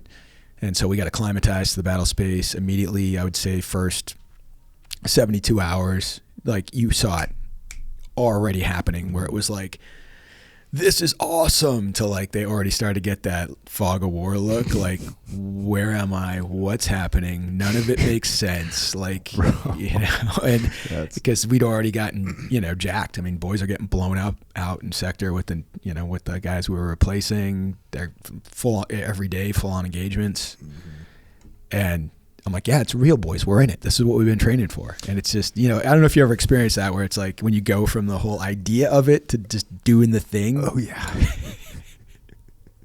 Yeah. And like you said, that 72 hours where you go, oh, it's been 72 hours. We've already had X number of contacts, and we're going to be here for you guys. It's another 365 days. Like that's a long, you start looking at that's going, oh, that's going to be a long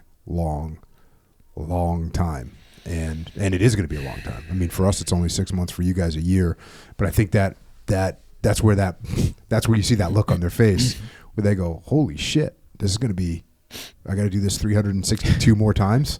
That's a lot. That's a lot. When you guys, how long did you guys do turnover? Like how long did you do right seat, left seat with the guys that you turned with the 1-9? Yeah, I think we had about a week, maybe change. Not much, but to their credit, we went super hard. So it felt like more.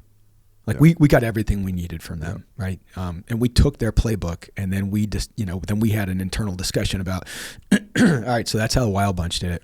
How are we going to do it?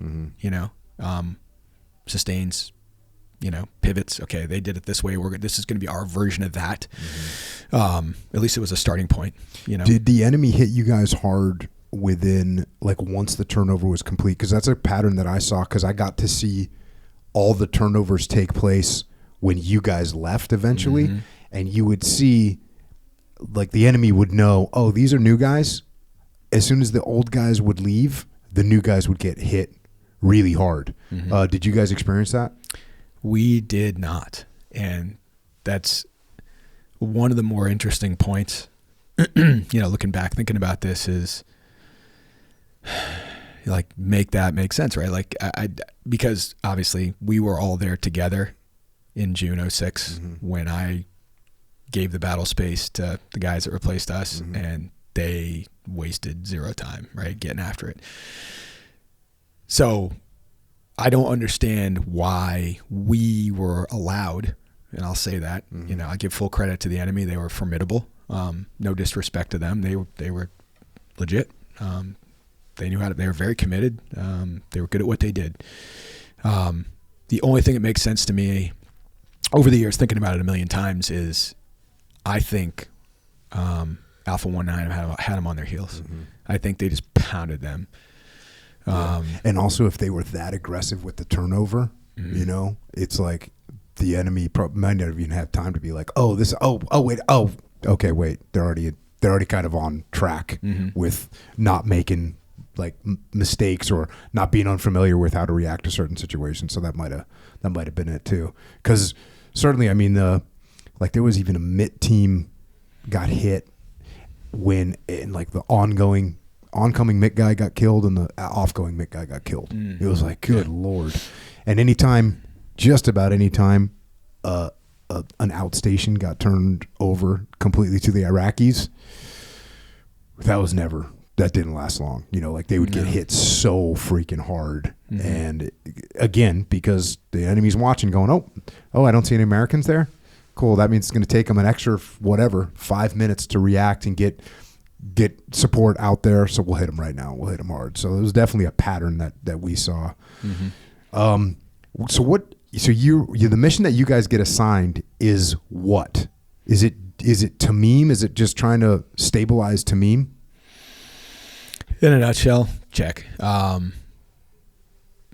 Officially, something along the lines of, you own Western Ramadi.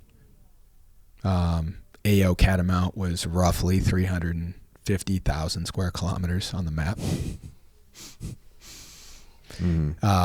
For a company size element, right? Yeah. Roger.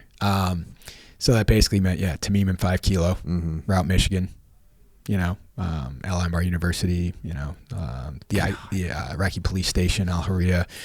So, it was ginormous, but we basically were told focus on the urban. We did some out of sector, type stuff, with Tway, the fishing village. How many? Things, but you said you had 63 guys. What was this total task force looking like what did Catamount, how many guys did you have? We went from 63 when we did all the task reorg I explained to you earlier. We jumped up to around 160 plus. And then I got another platoon about halfway through the deployment, my black platoon, and that was another mech platoon, Bradleys and Humvees. So we got up to almost 200. I think we were pushing up against 200. Yeah.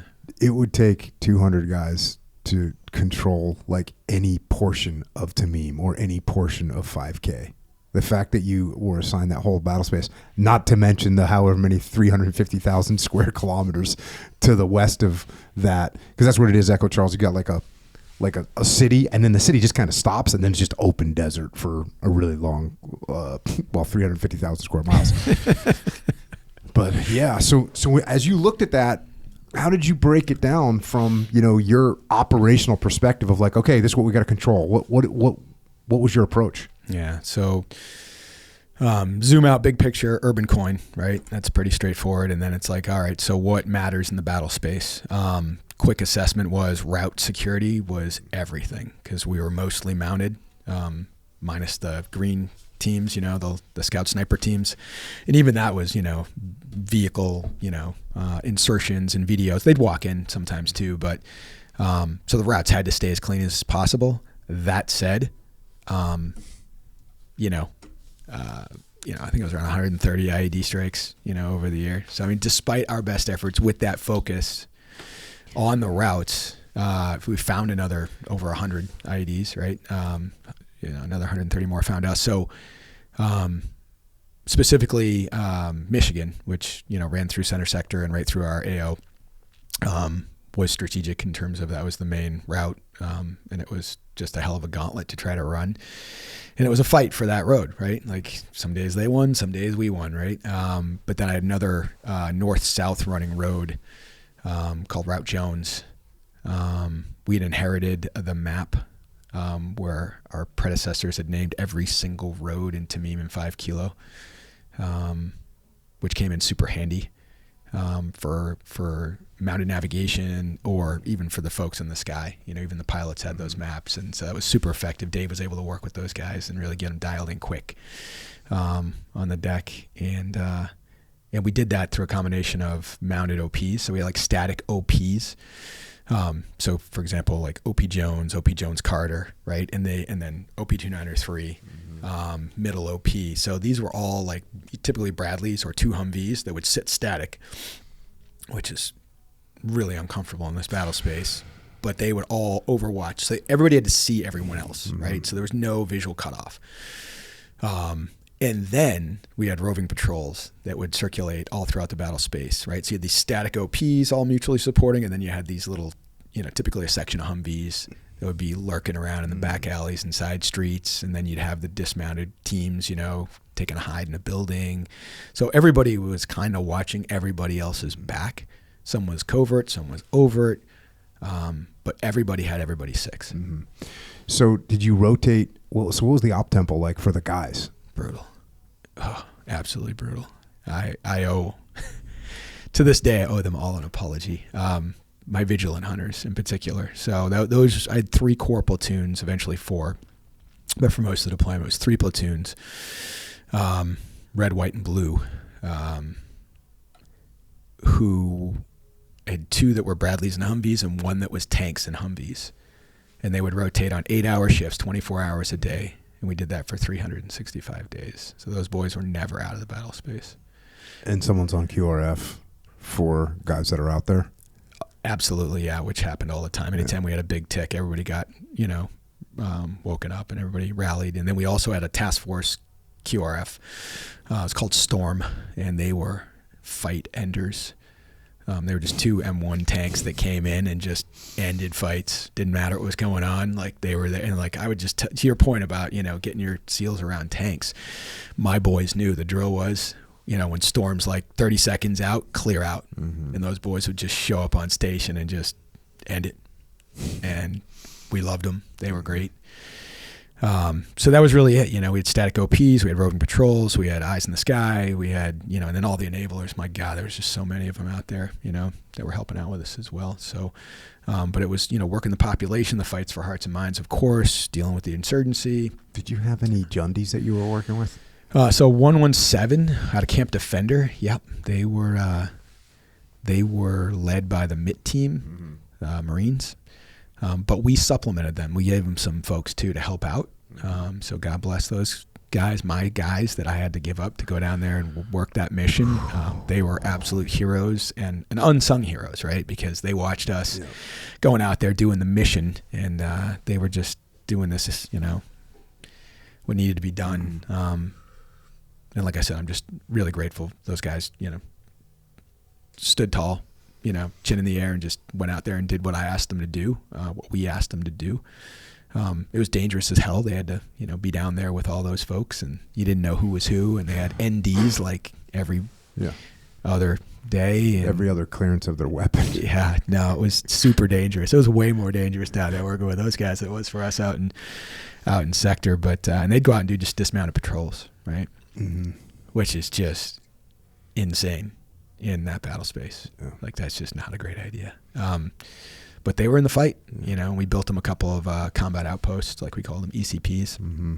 And so they got in the fight. They were out there maining these little Alamos, these little hardened, the engineers came out and did their engineer thing, and it's pretty impressive, the barriers and all the HESCOs and everything, and they're pretty solid, but it was nice to see them out there though, right? And they'd rotate in and out of these little compounds. They'd do some limited, dismounted patrols. But all the mounted stuff was my guys. How long did it take before you suffered your first wounded guys? So to your question earlier, in terms of, how we came into the battle space, it was unexpectedly quiet. Almost to the point where I was like, I think the guys we replaced were maybe exaggerating a little bit. Like, like we were new and it seemed wild, but, once we got our feet under us, I was like, this isn't that bad. Like, yeah, we're getting blown up and shot at, but like, I was just too naive. That was silly early deployment thinking. Like, oh, because it's this way right now, it's going to be this way forever. Like, we just got it. False sense of security, I think, to your question, I think that's where I've arrived now. Why they didn't come after us right away. They lulled us into a little bit of, we thought we were a little, we thought we were a little better than we really were. And we did start getting we started assuming incrementally over months, started assuming more and more risk, that confidence, fine line between that and arrogance and hubris. And so we started flirting with the line, and maybe I'm giving them too much credit, but I think that might've been part of it. It's like, okay, we'll just walk you right into that, and so, we got blown up a bunch of ticks, troops in contact. June, July, August. Some near misses, but you get used to that too, right? It's like, all right, yeah, it's just part of doing business out We're here. always going to be lucky. Yeah, until we're not, right? And so 20th of August, there was an Iraqi army kind of key leader engagement thing going on in my battle space. I think we called it the DMV, the Department of Motor Vehicles, Tamim. It was right across actually from 5 Kilo, right at the corner, just off Michigan, and broad daylight, right across from 5 Kilo and the apartments over there, which is just, we knew there was nothing good happening there. And, you know, this is going to be a recurring theme throughout the deployment in Ramadi for me. You know, I don't know if you, I'm sure you did, but I don't want to assume, deal with a lot of, hey, I don't think that's a good idea. Hey, I really don't think that's a good idea. Hey, if you give me a minute, can you hear me out? Okay. You're going to do what you're going to do. Got it. Check. So that was one of those, like, I get it. You want to go out, you want to do the thing. I don't know if this is the best way to do the thing. Mm-hmm. And, yeah, they were out there in broad daylight meeting in front of this place, and 2 rounds, coordinated sniper fire. It was actually no love for the insurgents, but, like, that was really well done. They broke 2 rounds at the same time, and they scored 2 hits. So one was on a Marine Corps gunny. Grace of God clipped him in like the side of the plate, split his plate from the side, and you know he did, you know, got a big chunk taken out of his chest. I mean, it was no joke, but it wasn't terminal. And the other one, unfortunately, was a great shot. It was right between the plates and turned off Chris Chapin, and it was surreal. It didn't feel real. It was the first one in my battle space. So I was like, nah, we'll save him. Now we got great docs. We got the Charlie Med, you know, we'll get him in there. Docs will get him patched up, and met him over there. He was coming in from sector, and you know, they called it almost immediately. Colonel Lovejoy was there, you know, and we just kind of stood there in disbelief, like, yeah. So that's when it started to get really real for me, you know, as the battle space owner. Because the responsibility, like, okay, how did this happen? Man, this is on you. He wasn't so Chris and I were actually in Afghanistan together. He was one of the NCOs on my team training the Afghans. So I had known Chris. I deployed with him. And, but he wasn't part of Alpha Company at the time. He was with the MIC guys. And, but it was my dirt, so it was my responsibility. Yeah. Bottom line, I owned it. And I'm like, okay, we got to be better. I got to do better. What could I have done to prevent this, you know? And that sort of became a recurring theme in my head, like every day. Like when I got up till the time I went to bed, it's like, what do I not see coming? What am I not anticipating?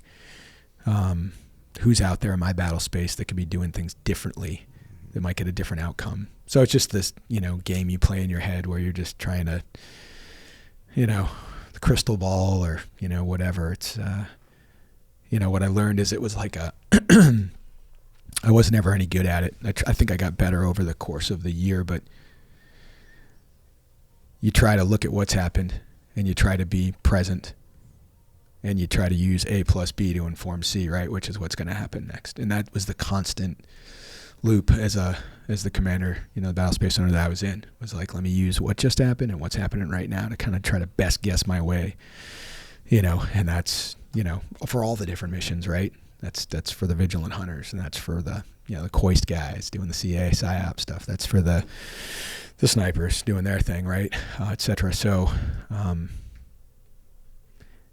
yeah, it's a relentless, merciless, endless process of observe, assess, reorient, and just keep repeating for 365 days the best you can. So, yeah, I'm thinking I didn't really recognize that you guys had like a more slowly escalating, you know, entry into the battle space. And it kind of reminds me, you know, you watch MMA sometimes, and you know the announcers will be saying, oh, they're feeling it out, right? Because you know, some fights you watch, they just immediately are attacking each other. Yeah. But sometimes you see a couple guys that get in there and they're kind of like, so it might have been, you know, the fact that the insurgents at that time not quite as cohesive as they would get over time. So they might have been watching you like, okay, who's these new guys, and a little feeling out period before they started upping their game, and then obviously continued to escalate. And they probably started seeing, because the way that different units would rip out, right? They started going, oh, that's a thing, right? Oh, so these guys are going to leave, and there's new guys taking their place. And when those new guys take their place, oh, they're not going to know their way around the neighborhood as well, or they're not going to QRF as quickly or whatever. So those are probably little things that what you are saying you were doing, they're doing. You know, they're learning from us. They're watching us and figuring out how they're going to best, commit their offense on us. So how the guys react, when now you lost a guy. How was for the current warfighters that are out there right now, how can you help them prepare for when that happens to them? Yeah, like the guys. So I talked about early on in the RIP when a few days in when it got real. That's when it got the rest of the way real. 3 days before, Chris, who was just a great dude, typical Vermonter, just helping everybody and dedicated to service. Just golly. So on the 20th of August, an Iraqi army soldier, first one killed in my battle space, got headshot right in front of the police station.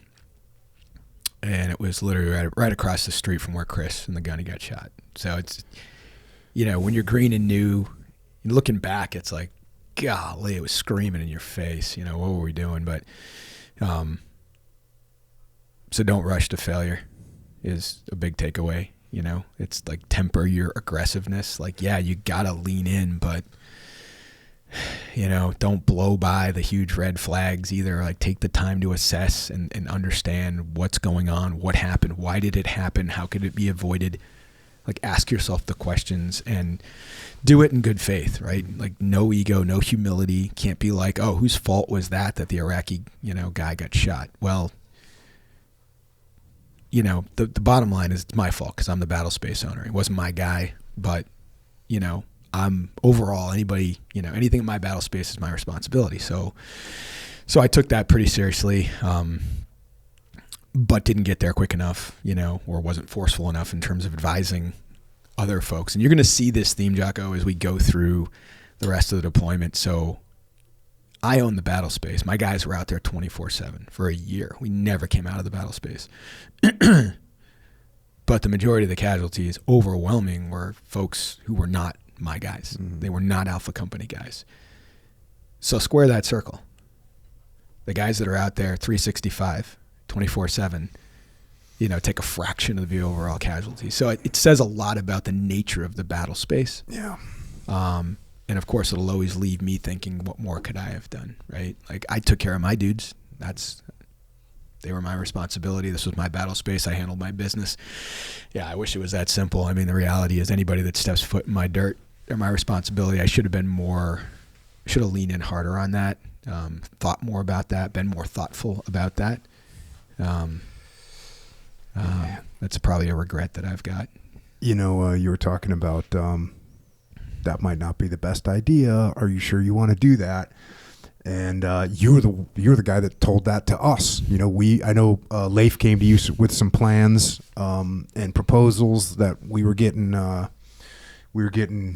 offered or whatnot. And I remember Leif coming back to me and just saying, "Hey man, like I'm talking to Pelletier and Major Pelletier, and he's not thinking that this is a good plan at all." And and I'm like, "Well, what does he think?" He's like, "If we want to get guys killed, go do that." I was like, "Okay, I understand that. You don't need to be any more clear than that." So for us, listening to what the guys that were on the ground, and there is something to say for, any bad situation that you can be in, like a good one is skydiving, right? If you jump all the time, you get good at jumping. And the chances, you take some guy that jumps once, some guy that jumps 5 times a year, versus a guy that jumps 100 times a year, it might seem weird, but the guy that jumps 5 times a year is probably more apt to have an accident or get killed than the guy that jumps 100 times a year, because he understands it. He's used to it. He knows what to look for. He knows what to watch out for. So your guys that are out in sector, even going back to that poem that I read at the beginning, if you think about what he's actually saying in that poem, it's like instinct becomes intelligence. He's talking about hearing a threat in the absence of children's laughter. What does that mean? So if you've never been in the battle space before, and all of a sudden, there's no noise or the civilians clear out of the streets, you might not think anything of it. But your guys who live there 24 hours a day are like, oh, that's a problem. Taste menace in a sea of glances. Like, what is that? You go into a place and you've never been there before, and people are looking at you weird. They must have never seen someone looks like me before. Oh no, they're plotting bad things. The wrongness of an afternoon shadow. What does that mean? Oh, what does that mean? It means you look at a road and you go, wait, I've never seen that shadow on the dirt before. I mean, he's got all these great comments in there, but that's exactly what it is. And so the persistent presence in that battle space doing that thing, you're going to get better at it. And you're going to see things that other people aren't going to see. And that's probably more than anything else is driving the numbers that you're talking about, of people getting caught off guard because they don't really know what they're looking for. Yeah, it's exactly right. And, there's another paradox, right? Or a dichotomy, if you will. It's a lot of contact, right? It's, there's over 500, SIGACs, troops in contact over the course of, the year. And at first blush, you'd be like, well, wow, that's a problem. Like, that's a lot of contact. Like, that's a net negative, right? But to your point, there's the other side of that coin, which is like, it's that volume and intensity of violence and consistent contact and time in the battle space that is actually what kept us safe and made us so good.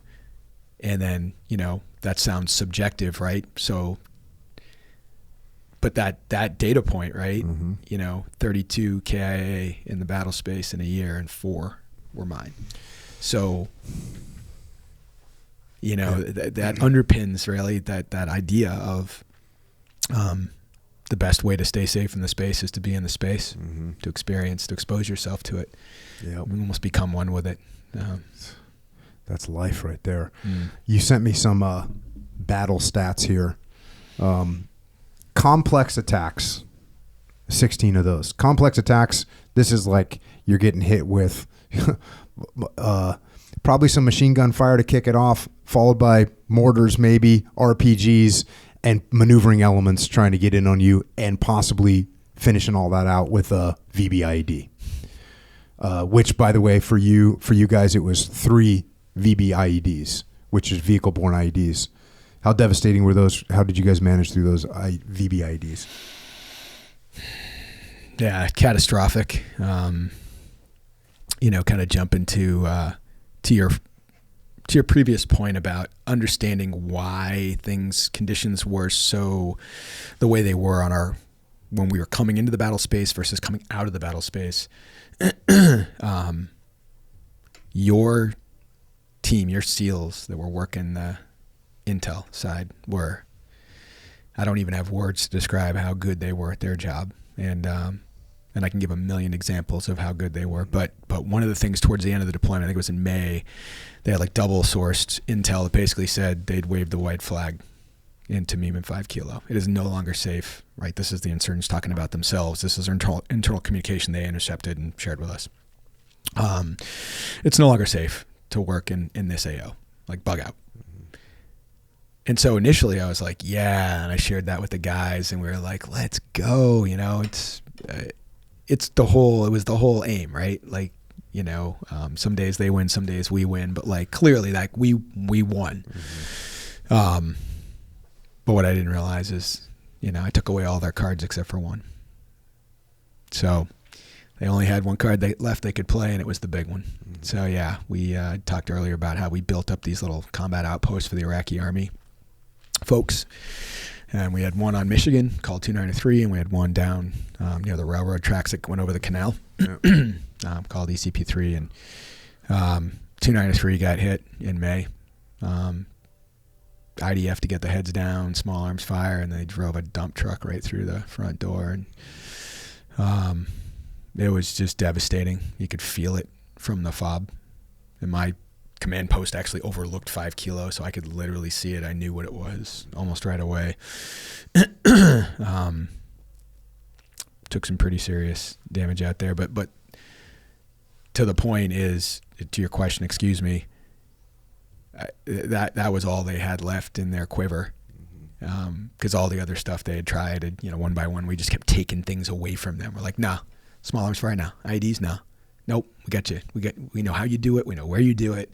And their hit rate was like getting really low. Like they were losing way more than they were like getting us. So, and then the last one came, ECP3 came like literally on my last day in the battle space. Yeah.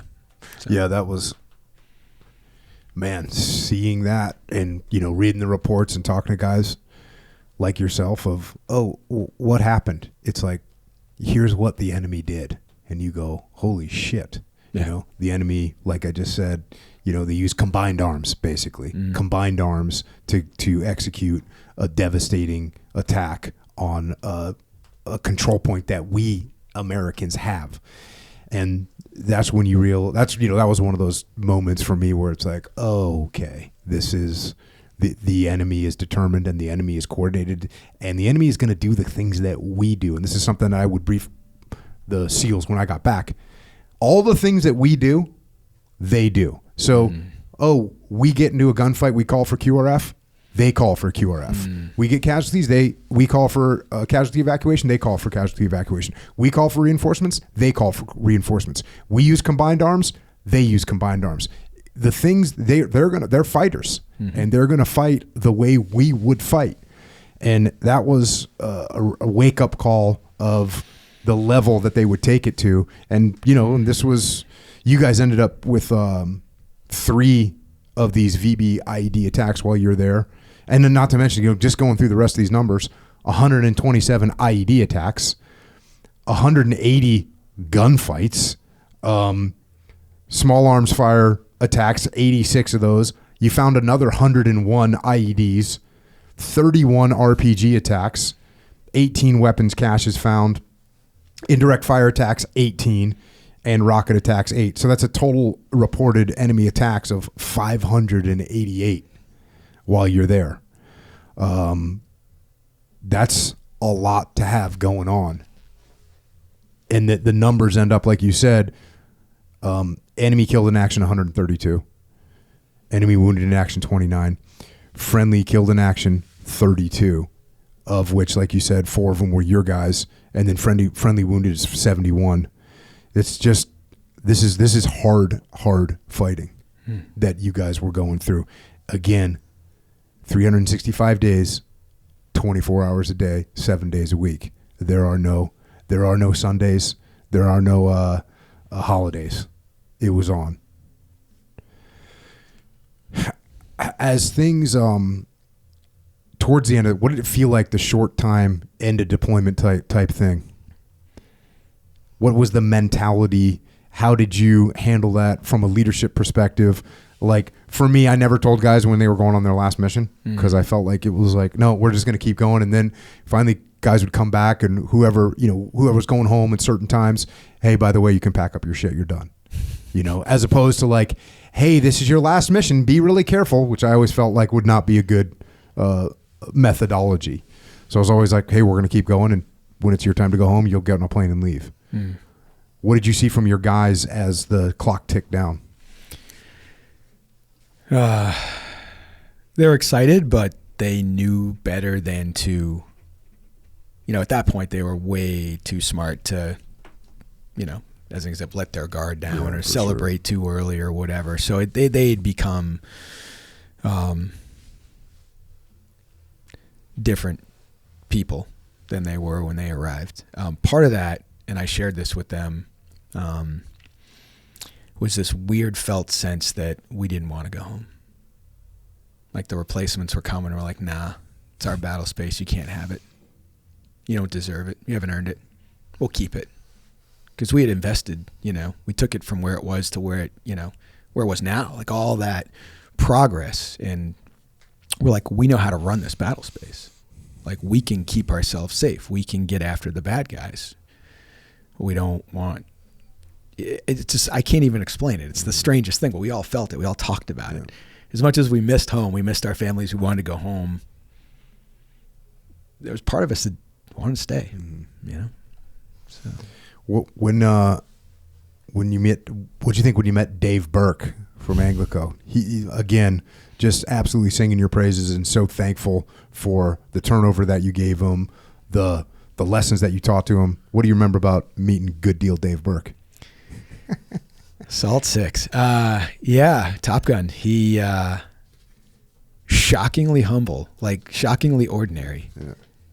Like threw me for a loop when I found out who he really was. Yeah, me too. It just blew me away. I was like, I didn't know any of that stuff. Who's this cat? He's just the new, airplane guy from the Marines, and I mean, at the time there's a lot of stuff going on. So I was just like, who are you again? What do you do? Cause it's just at this point that the team was huge and I had people, cause not just the core group, but like all the, SIGINT, humans, CI PsyOps, the engineers, Task Force Dagger, I try to talk to you guys almost every day, et cetera. A lot of mouths to feed. Right. So I was like, who are you and what can you do for us? And he was ready to answer that question. And he gave me a whole capabilities deal. And I was just like, oh man, all right, you have my attention. Who are you again? And then eventually I found out what his resume was. Dude, I never knew about his resume till we were like 10 years post Ramadi. Yeah. It was like we were hanging out again. Like, wait a second. Oh, you're a Top Gun? Oh, that's cool. Oh, you're a Top Gun instructor? Oh, that's cool. Oh, you're a Top Gun senior instructor? Oh, I guess that's pretty cool. Oh, you flew the F-18, the F-16, the F-22, and the F-35? Bro. Yeah. I think I want to say he said to me that the first time he ever went in the field was with you. So yeah, I'm not sure if that's 100% right, but that's what he kind of, if I remember correctly. I believe it is. That's the way I remember it. And I also remember we took contact. Mm-hmm. And I also remember in that moment him telling me that was the first time that he like, and it was like, what am I doing here? Like I'm supposed to be up there. And I don't know why the stupid Marine Corps puts pilots on the ground. Like it was this hilarious gallows humor kind of, thing. Well, bullets are flying and, things are crazy. And we're just kind of like, riffing back and forth. And I'm like, you're going to be fine. This is great. Can you fetch an airplane? And then he ended up knowing the dude in the cockpit. That's so awesome. Like he just recognized his voice and he's like, yo, dude, is this you? This is Chip. And it was just like really neat for me to listen to that over the shoulder and be like, oh, this is going to be awesome. Dude, yeah. Don't get much better than that. No. So, but his guys were amazing. He was amazing. He is amazing. I didn't know how much so at the time. But it was like he fit in from day one. Like he just got it. Like he and his team just immediately plugged into the culture of like what we were doing and didn't miss a beat, like, hey, keep up, no problem. Like and it was whether he was out forward with us, whether he was in the talk, working rover, airplane TV, doing his thing there. So he technically sharp, super humble, always like, how can I help? How can my team help? Like he's always looking to add value.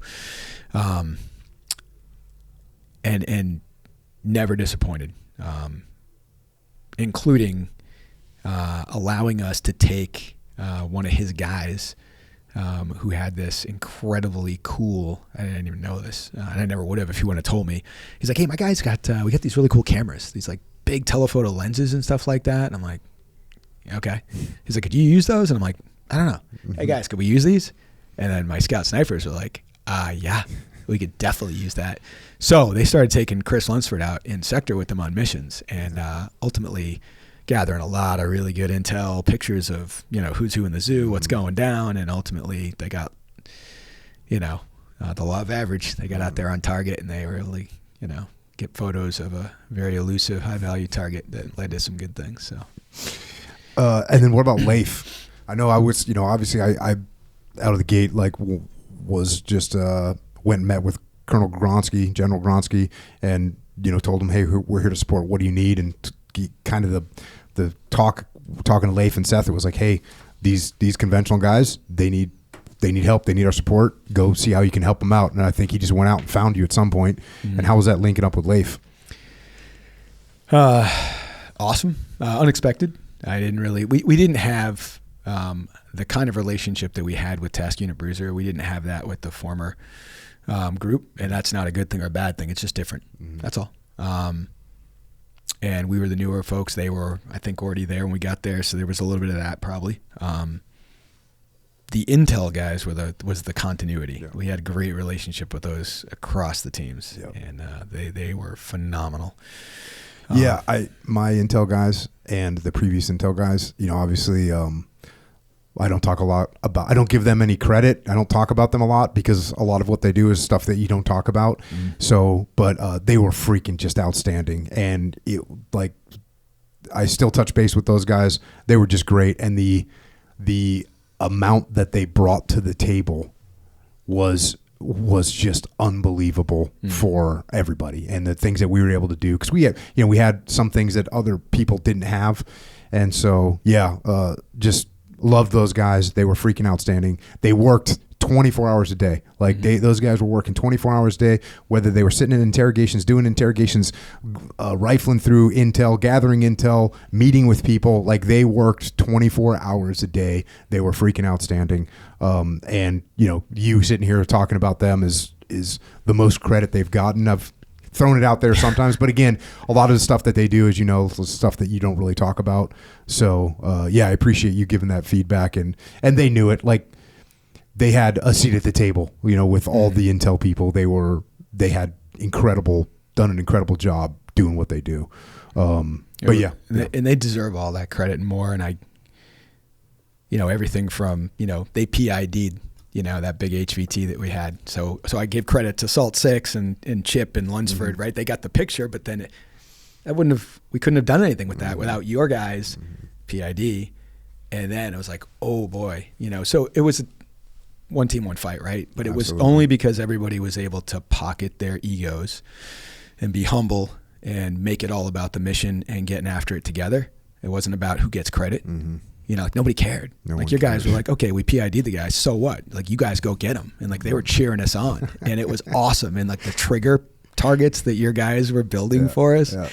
I mean, towards the end, again, that's how we rolled this momentum, right? Because we went from reacting to certain things in the battle space to actually rolling out every shift with targets 6, 11, and 14. Yeah. And so that was part of the pre-patrol workup. Guys had full essay on the target, where it was, what was, all of it.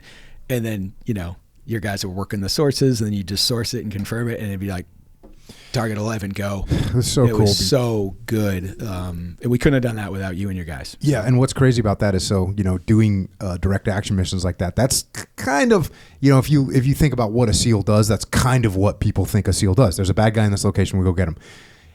For us to go and execute those missions was, just logistically, let's talk travel. It would take us 38 minutes to get there. We could call you guys there, we'll be there in 2 minutes and 30 seconds. It was awesome. And we ended up doing that with everybody across the battle space. We would figure out where the bad guys were and just be able to tell the Army or the Marine Corps, hey, there's a bad guy in this building, go get him. And they'd be like, cool, we'll call you in 15 minutes. And they'd send us a picture in 15 minutes. Be like, is this him? Yep, that's him. Cool. It was awesome. And again, like you said, no egos. We didn't care.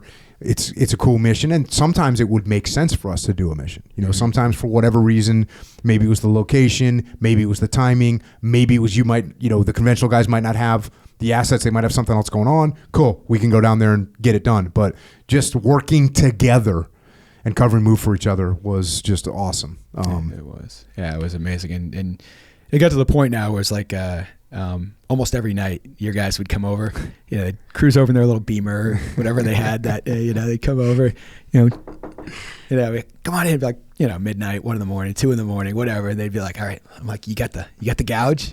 You got the scoop? They'd be like, yeah. And it just became this rhythm, that we got in of information sharing and collaboration. And, again, that wasn't something they talked about at Mob Station. Hey, so check it out, guard guy. You're going to be collabing with some SEALs, and you're going to be working with, human.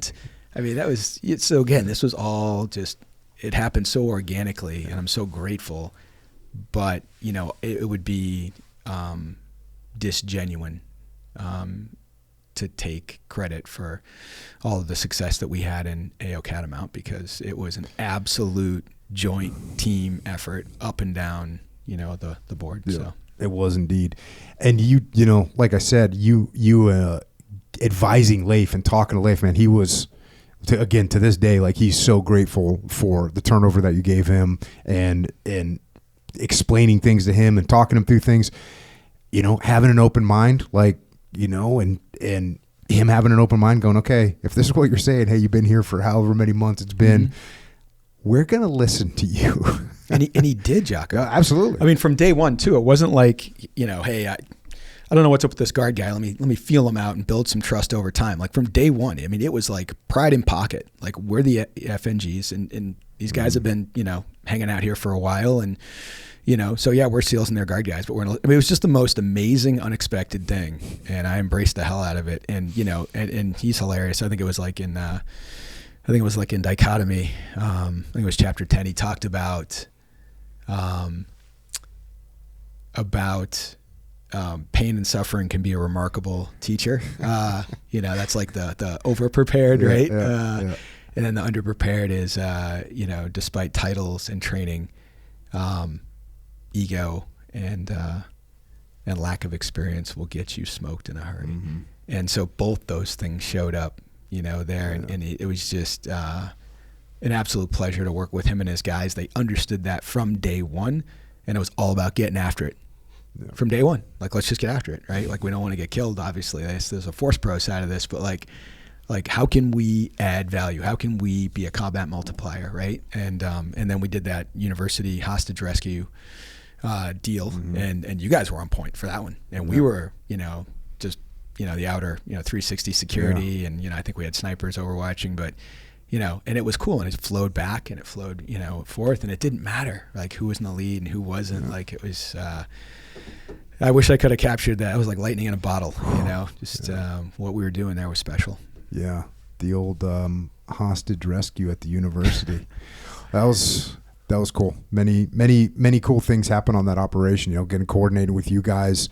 I remember, like, the university was off limits to use, to go through, and we were like, it makes so much tactical sense to go through the university that we're going to go through the university, and we're going to set up a sniper overwatch in the university there's like kind of things where, from a leadership perspective for me, it's like, okay, if something goes sideways and I've got to stand in front of, my superiors and explain why I made this decision, I'm going to be able to do it with complete, like, good conscience. Like, oh, you wanted me to risk going over here and go and do this and put more risk over here and more risk over here, or just make this happen. Yeah, I'll stand by what we did, and I always, you always have to weigh that when you're in a leadership position. Like, there's some rules, you're gonna bend some rules sometimes. And if you can, like, I was thinking about this earlier. You were talking about carrying an AK-47 over in Afghanistan because you got sent on deployment with pistols.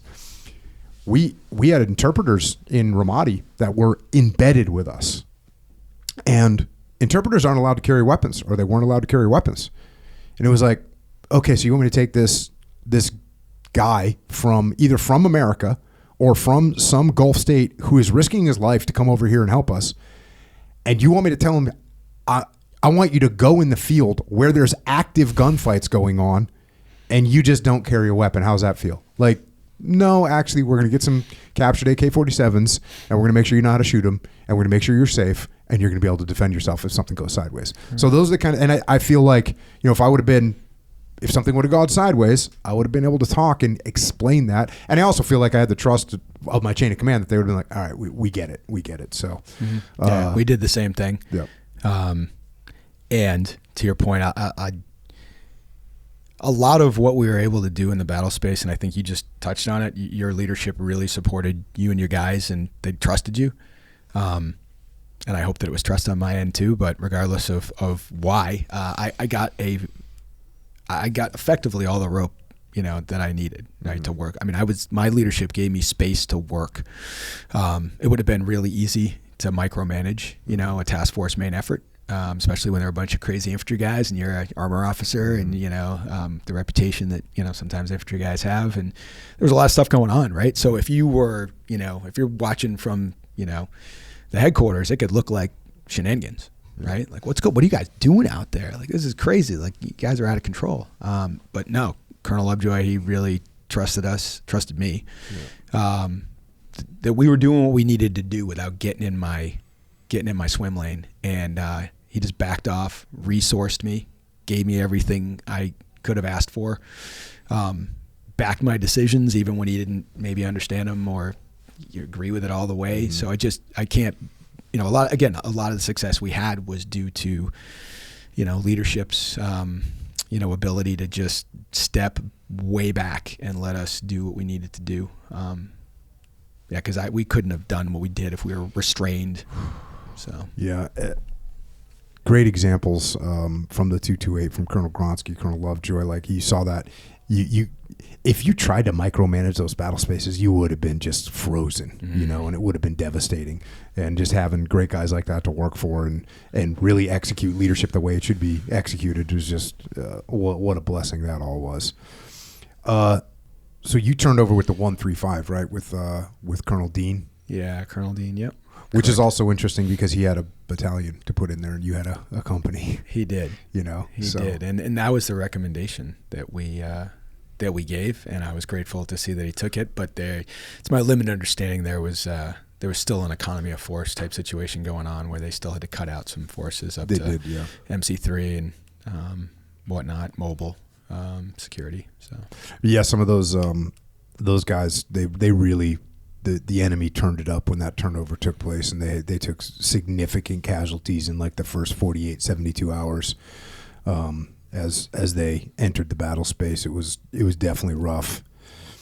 So you're heading home. How was it going back to America? Bittersweet.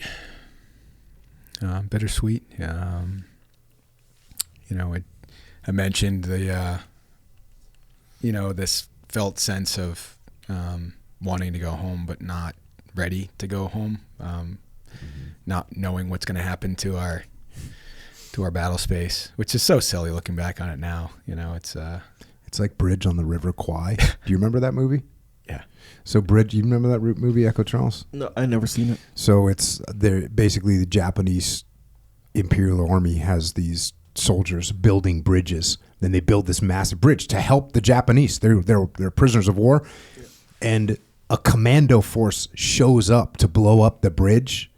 That's gonna hurt the Japanese army, but the British colonel is like, Wait, what's happening? They're gonna blow up our bridge. Yeah, our bridge, right? And we built it. Yeah, we built this thing, and luckily he figures out how much he just screwed up because he kind of uncovers it. It's a great movie, Bridge on the River Kwai. That's one of those classic military movies. But yeah, so this is even as you just said it, you're like, what's going to happen to our battle space? Yep. Yeah, we put our fingerprints on that battle. You can't spend a year out there doing what we did and not have some type of weird, disordered relationship with this space. We owned it. We recognized it. It was strange, but it was what it was too, right? Like, you don't pretend it doesn't exist. We all talked about it. So we packed our stuff. We get out of there. And we were in Kuwait processing out through there, getting ready to head home. We kept getting reports about what was going on in Ramadi, which was tough to hear. So there's we don't know why, but we don't want to leave there. We do want to go home, and we're supposed to be excited about that, and we are, but not as much as we should be. make it make sense. And then we're getting these trickle reports about, like I said, my last day in the battle space was the SV bid at ECP3. That was brutal. And then, we're in Kuwait and we hear more about more, friendly BDA. Then we get back stateside to Camp Shelby, which is our demobilization station. And, we're hearing more reports. So it's just flowing, and we're hearing it the whole time. And I mean, even the first day we gave over the battle space, it was literally the day we gave over the battle space. They lost their first 2 guys. So it just never stopped it was 8 hours in from changeover, and it just kept flowing and flowing. So the level of not regret, that's a bad word. Just the weight of it all. Like, I had no ability to control any of it, right? It's like, you're going home, get out. The new folks are here. Like, there's no choice here. Yeah. But it still felt bad. Yeah, it was definitely, for us, we turned over with guys from Team 5, and you're like, you wish you could do like a Matrix brain download of, here's all the stuff that we know, all the stuff that that poem points out, like the shadow here, the people moving over there, what that building should look like all those little things. You wish you could just download them, but you can't. You turn over as much as you possibly can, and you know that they don't know what you know. Great guys, like these guys are that's one thing that you turn over with guys that you don't really know. We turn over with guys like Leif had done a platoon with a bunch of those guys, went through buds with a bunch of those guys. I knew a decent amount of those guys. Like, these guys are like guys we've known for a long time, for 8 years, 10 years, and you know that there's things that they just don't know yet, and then boom, you're gone. And so it's I don't know, the word isn't regret, but it's like you wish that you could help more the guys that are still there, and like you said, you can't. That's the way it goes. You do everything you can to do the best turnover possible, and then you get on an airplane and you leave. Yeah. And I can say with confidence that I know, my guidance to the boys when they showed up was, empty the tank. Like, just go, whatever you got left, leave it on the field for these guys. They need everything you got. And that meant, going out double shifts sometimes. That meant staying in the left seat, like even when they took it, we still had NCOs out there with them. So when they got hit, there was guys there to help them work through that, right, to figure that out. But once we were gone, to your point, Jocko, we were gone, and it just felt helpless to help them or to do anything. And I didn't know what to do with any of those feelings. And then I know the guys felt it too. I mean, it was tearing everybody up, So it was hard to be happy to be going home when we're hearing about this. Yeah. Yeah, it was brutal. But I think to earlier in your conversation, I think what they learned from us coming in right behind Alpha 19 was maybe the soft integration into the battle space wasn't the way to go, because ultimately we ended up knocking their roof in. Yep. So maybe they switched tactics and decided to just send it, and they did. Yep. I mean, at noon we switched over, they recognized it, and by 2000 that evening was the first hit. So again, I'm not, I don't like these people. I don't, necessarily, I don't agree with their ideology. Obviously they were our enemy, but I do admire, as a warrior, I do admire and to your point earlier, right? They do all the same stuff we do, right? Including pay attention and notice when the guys that have been here, the grizzled vets of the last year, are jumping on a plane and the new guys are showing up. Yep. And it's that's a little seam, and they're gonna do their best to exploit that thing. And it was rough. Watching the 135 and watching other units get hit really hard in that time frame. It was definitely really, really hard to watch them go through that. And then they were, of course, what do? They Charlie Mike and get out there and get back after it. So what was it like driving around on driving your car down the freeway when you got back to America? Yeah, it's the same as it was for all of us. Just strange, weird. Wife wouldn't let me drive. Pull this thing over right now kind of stuff. Normal. Totally normal. I mean, they tell you, but you don't believe them. They want to talk to you, but if they weren't there, get bent. Not talking to you. So yeah, it's weird. It's all weird, right? It's just different. you know, you came back a different person than you went over. And nobody gave you the memo on that, and nobody kind of tells you what to do about that. And some different versions are great, and some different versions are great over there, but not great here, right? And everything in between. So, but yeah, for me, it was not a big deal. You know, I came back, and I was mostly, I think it was no big deal not because I'm great, because I'm not. I'm wholly unremarkable. But I was so focused on the boys. I didn't, you know, it's amazing when you don't worry about your own bullshit, you know, you can be fine, right? It's when you spend too much time inside your own head worrying about yourself. So, you know, I was checking in, making the rounds, just kind of trying to keep an eye on everybody. You know, I say that not to the extent that I wish I could have. I wish I could have been there for everyone forever, you know, like that was kind of the aspiration. But what I learned very quickly when I got home is like one of me, you know, almost a couple hundred of them, and they were from PA and Mass, and you know. Yeah, that's definitely rough for you guys that come back. You know, you come back with a active duty unit. It's like you're all going to be together. Yeah. And you know, sure, a couple guys will PCS go somewhere else, but for but just to be cast to the 4 or 5 different states or whatever, and all of a sudden you're rolling back into your whatever plumbing company where you're a plumber or you're a insurance salesman, and you're rolling in there, and whatever, a week ago you were on Route Michigan, getting blowed up. That's a rough transition. Yeah, I think it's, I mean, obviously I'm biased by my own experience, but I feel like it's a pretty accurate take. Is there's no rougher or more vertical transition or retransition than for National Guard or Reserve soldiers, because to your point, you know, they don't have that home station continuity and support that active duty folks would have, right? And yeah, you get sent home to your family, but like, hey, in the morning I'll be back at PT with the boys, and you know, we'll you know, so every day you have a touch point, somebody else that was there, shared experience. You know, you go back and you're just looking at your wife and your kids and your boss and your friends in the neighborhood, and you're like, none of you get it. Like, none of you. And I have and they're kind, right? They're like, hey, how was it? I mean, they're asking in good faith. Like, I appreciate the question, right? But like, you know, no, we're not doing that. Like, so, I joked with somebody before this. I said, I'm going to talk more about Ramadi, my tour in Ramadi, and however many hours I spent with Jocko and Echo than I've spent talking about Ramadi in the last 20 years. That's what's about to happen. So that's because unless you're face-to-face or on the phone with somebody who gets it, who was there, like, you know. Yeah. I don't know. Yeah, that is definitely, you know, the guys from World War II, the example always comes up. The guys from World War II, they got done fighting. They got on a ship. They spent 6 weeks debriefing with each other and counseling each other.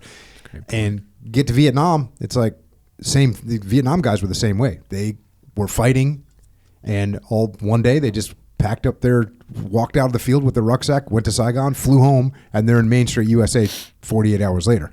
Wow. No connection to anybody, you know, not wearing their uniform, probably threw their uniform away in many cases, and they're just isolated.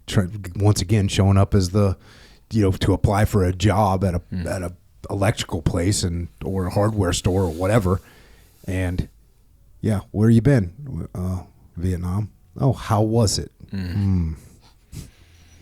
More things change, the more they stay the same. And the one thing I will say is, eternal respect and gratitude for those Vietnam vets for coming home under the conditions that they came to, because we had the blessing and gift of coming home to yellow ribbons and, hey, can I buy you a cup of coffee, etc. And that felt so damn good.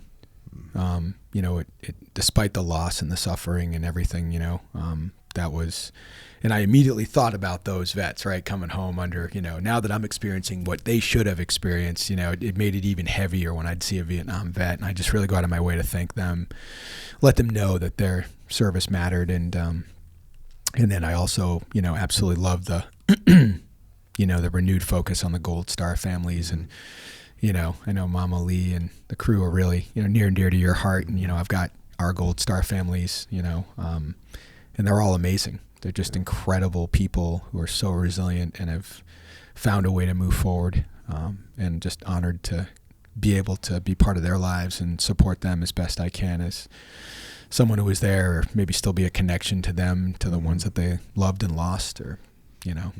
Yeah.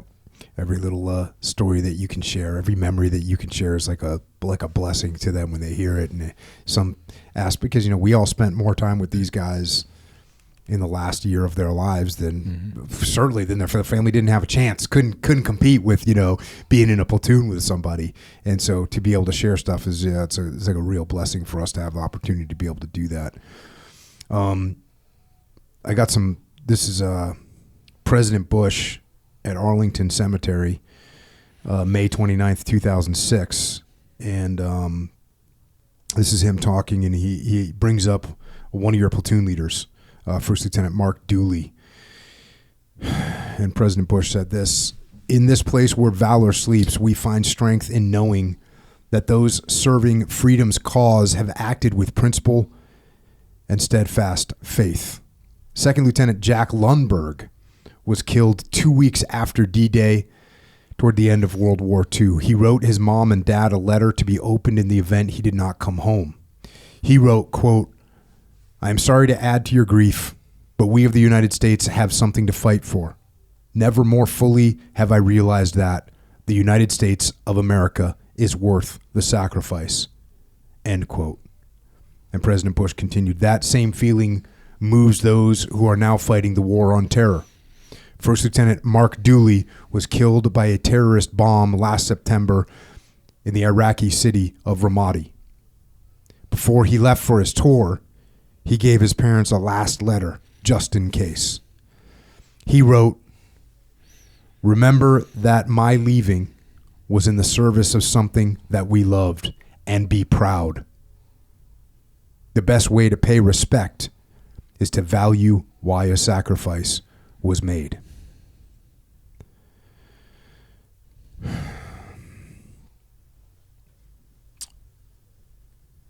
And that day when Lieutenant Dooley was killed, there's a famous picture of Gunny Michael Berghardt, Iron Mike, and he's the EOD guy. And I actually talked about this with Colonel Gronsky on the podcast as well. You know, he was out there diffusing the IED in Tamim, and it went off, and he gets thrown through the air, 10 feet in the air, and he gets burns and shrapnel wounds and momentarily lost feeling in his legs. And but he refused to be carried out on a stretcher. Mm-hmm. And he stood up and walked to the medevac helicopter. And the famous picture is him flipping off the enemy as he left, one final act of defiance. Were you down at Arlington for that ceremony? I wasn't able to make the ceremony itself for Mark's interment, but been down there several times to pay a visit, as have the boys. And it's kind of a running thing where, it's somebody's down there, they snap a picture, they'll send it to the whole group, and various different things that will leave there. It's been a bunch of whiskey drank and poured out on that spot. Mark's his dad's a retired Air Force colonel, pilot, mom school teacher, salt of the earth, Norwich kid. Got in trouble at Norwich his senior year, got booted out. So he had to go to OCS. So he went through 2 commissioning programs basically, but went down, got his Ranger tab, and ultimately, I made him the platoon leader of those hooligans over in that Lurs platoon, and they took to him pretty well, and he took to them, and just another great example of putting the right folks together, letting the magic happen, and that was a tough day out there. It was pure chaos out there on that site. That was the biggest IED we saw in the entire year, and EOD guys, they said that would have killed an M1. So didn't matter what rolled over that thing, it would have, and then everything changed that day. That was the day that changed everything. 19 September 2005 for us, and we never saw things the same after that. And the sacrifice of those 3 guys on that day was tragic, but I think it was also the catalyst that, really took us to a different level in terms of how we saw the fight and how we prosecuted that fight going forward, which was without hesitation, fully committed every single day, no downtime, no days off, just full tilt. Mm-hmm. And yeah, there were still days that were tough and we took losses, but that was a tough day. In fact, I said we were in the battle space 365. I take that back. One edit. We were given the next day off for the memorial service to pay respects to our 3 guys that we lost on the 19th. So, General Gronsky and Colonel Lovejoy cobbled together some troops and just kind of put them out there on the OPs, just kind of maintain the space for 24 hours for us to do that. And then we kitted up and went right back out. Yeah, the conventional forces who do not get don't get the credit that they deserve. We're sitting here talking, and you're talking about the fact that you took 1 day off after you lost 3 guys out there, massive IED. You took 1 day off, and in special operations, you guys are out there 24 hours a day, 365 days a year, 364 days a year. We would go out for 3 days into an overwatch position, come back and spend, at least a night, maybe 2, and get refreshed, sleep in air conditioning, eat a good meal, get totally rehydrated, have time to plan for the next mission. And, so we recognized that while we were there, we knew, we had beds, we had air conditioning back at base, we had internet, and conventional guys were just like, I haven't called home in 3 weeks because of whatever. I haven't gotten email, I haven't gotten mail, I haven't gotten anything. So, the fact that you guys just went night after night, after day after day, after night after night, just we were always admired that so much. And same thing with the 1-1 AD when they showed up. It was the same thing. We would go out and do our thing. We'd spend a day in the field, 2 days in the field, maybe 3, and then we go back. We get a little bit of downtime. So nothing but respect and admiration for the conventional forces that were out there holding it down, man, holding it down. What job did you pick up when you got back? We were talking before we came on, and I was on a bit of a free roll, 2 deployments early, 2 company commands, 1 over there. So, through circumstances, it was going pretty well at that point, resume wise. And so I got offered, it was kind of a whatever job you want kind of deal when I got back, and which I'm very grateful for. And so I went over, and I was a chief of training at the Mountain Warfare School in Jericho, Vermont, which was pretty awesome. That's my version of your trade gig, which was fantastic, and just the best military mountaineering instructors in the Army. And so that was awesome. Did that, and then I got to Nate Fry was saying that's the best kept secret in the Army. Oh, it is. Is that school? Oh, it absolutely is. Yeah, and that's the thing, right? Nobody understands that, and why would they? By the way, right? Yeah. Why would anybody know or care? But they are, to use geek speak, they're the executive agents for military mountaineering for the United States Army. So everybody knows, Colorado, everybody knows Bridgeport, the Marine School, everybody knows, Dahlonega, phase 2 of Ranger School, right? Those are all kind of mountain community schools. But the school in Jericho is kind of provides oversight over all of it, right? For the most part. So, which is so unexpected, right? Why would this National Guard school have a role like that? And the answer is because they have continuity. Because unlike active duty, where folks, move out every 2 to 3 to 4 years, whatever it is, There's some instructors that have been there 10, 15 years. That's all they do. And you just can't compete with that. I don't care who you are, how good you are, how dedicated you are. Like if a dude's been doing a thing for a decade and a half, like you're not going to touch him. Like he's just going to be so good at his craft. And that's all these guys did all day long was just climb ice, climb rock. I mean, the knot work, the rope work was just 10 out of 10. And they were really good at what they did. So yeah, got to do that. And then I went over and got to pay it back or forward at ROTC. So I was a product of that. So I had to go over and be a assistant professor of military studies at ROTC, which was Was that at the cool. University of Vermont? It was, yeah. And then I got to... Dude, that's like when you're a student, you're looking at you like you're this combat experienced guy. That they must have been pumped to have you in there. Yeah. They, I think they were. I'm pretty sure they were most days, anyways.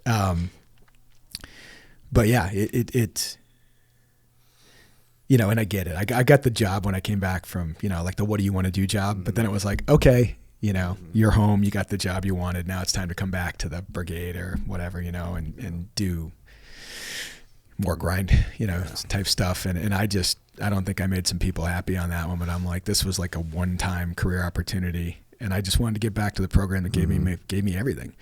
So I think, back to back, like TRADOC or training jobs was like not ideal for the track I was in, but I was like, hey, it's now or never. So we stood back up their Ranger Challenge program, which I mentioned I was part of. So I got to captain that team. And then those kids went on and did a bunch of great stuff. A bunch of them went in the Guard. And I've gone on to do some really great stuff. So that was like back to back, like really satisfying. How long was each one of those tours? A couple of years. Yeah. So it's about 4 years. So then about 2010 is when it was kind of time to get back to the operational side of things. Yeah. They're like, hey, you got to come back now. Oh, yeah. Yeah. Yeah. I got I had worked for the Admiral's Aid in 2005. 2004, 2005, I was the Admiral's Aid. And so, come back from Ramadi, he's like, what job do you want? And same thing. I'm like, with everything I just learned, there's only one place I should be, and that is teaching the guys that are getting ready to deploy. And so we ended up going to TRADET. And, but same thing, it's like, this is where I can transfer the most amount of information that I picked up and onto the next generation. So that was kind of a no-brainer for me. So then when they knocked on your door and said it's time to go to work again, where'd you go? So in the transition from coming into the Guard back in 99,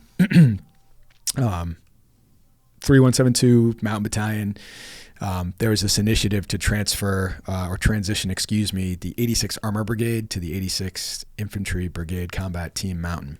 So it went from a mountain battalion to a mountain brigade. Oh, dang. Okay. Pretty cool. Good for an infantry guy, not good for the armor guys. They started reclassing with a quickness. And so...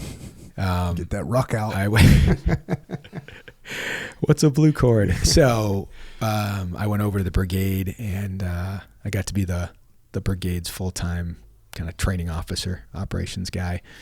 A lot of fun, a lot of cool stuff. Did some operational stuff, did some... real world disaster emergency relief back. It was like I think it was 2011. Tropical storm, Hurricane Irene, massive devastation, flooding. Is that the one that hit New Jersey? All the way up the East Coast, but Vermont got smashed. So the Guard took lead. I stood up the operations center at the brigade headquarters, and we were liaising with state and local authorities, FEMA. There was entire towns that were cut off. So we were having to fly in supplies, medevac, fly people in and out. So, that's that Guard mission, right? That's the other side awesome, of what we do. Like right? that's such a cool part of. It's kind of too bad the military can't do like the regular military. When something goes sideways, like you should be able to just be like, okay, cool. I mean, the fact that the Guard does it is awesome. I always looked at that as such a good opportunity because you have to do like one half of combat is like task organizing and moving people and setting up logistics, and like that's a good thing to know how to do, and it's a good thing to rehearse. But you don't even have to set up scenarios to rehearse it. You just take advantage of real things that happen. Wish we did more of that. And how long was that gig for? A couple of years. Then I moved on. Had an opportunity to command the Mountain Battalion, so I did, which was great and surreal. Mm-hmm.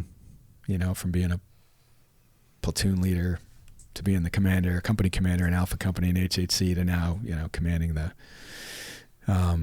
the battalion was wild, because technically the reason I was an 04 in Ramadi was because I got selected to be the battalion S3, the battalion operations officer, before the alert order came down.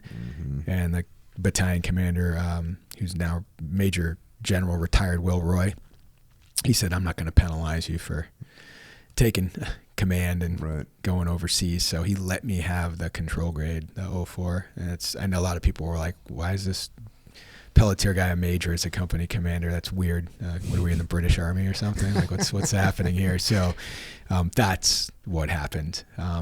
But that ended up being a huge combat multiplier on the deployment as well, especially as the task force main effort. So so I got to command the battalion. Super grateful for that opportunity. Went to JRTC. Had a great rotation. Where'd you guys go for JRTC? Down Fort Polk, Louisiana. Yeah, so just full blown brigade rotation. A lot of the. I mean, I just had like the A team for staff and commanders. I mean, it was just one of those dream things where it just lined up. So like good. Every critical billet was filled by like just a monster. So usually, you know, you go to a combat training center and the Op4 just runs up the scoreboard on you because it's their home turf, and you know, our boys were just getting after it. Wasn't happening. Oh, not 3172, boys. Yeah, so it was hilarious. I had one of my commanders, Travis Myers, up front, just laying waste to the Op4. He's way ahead of the scripted timeline.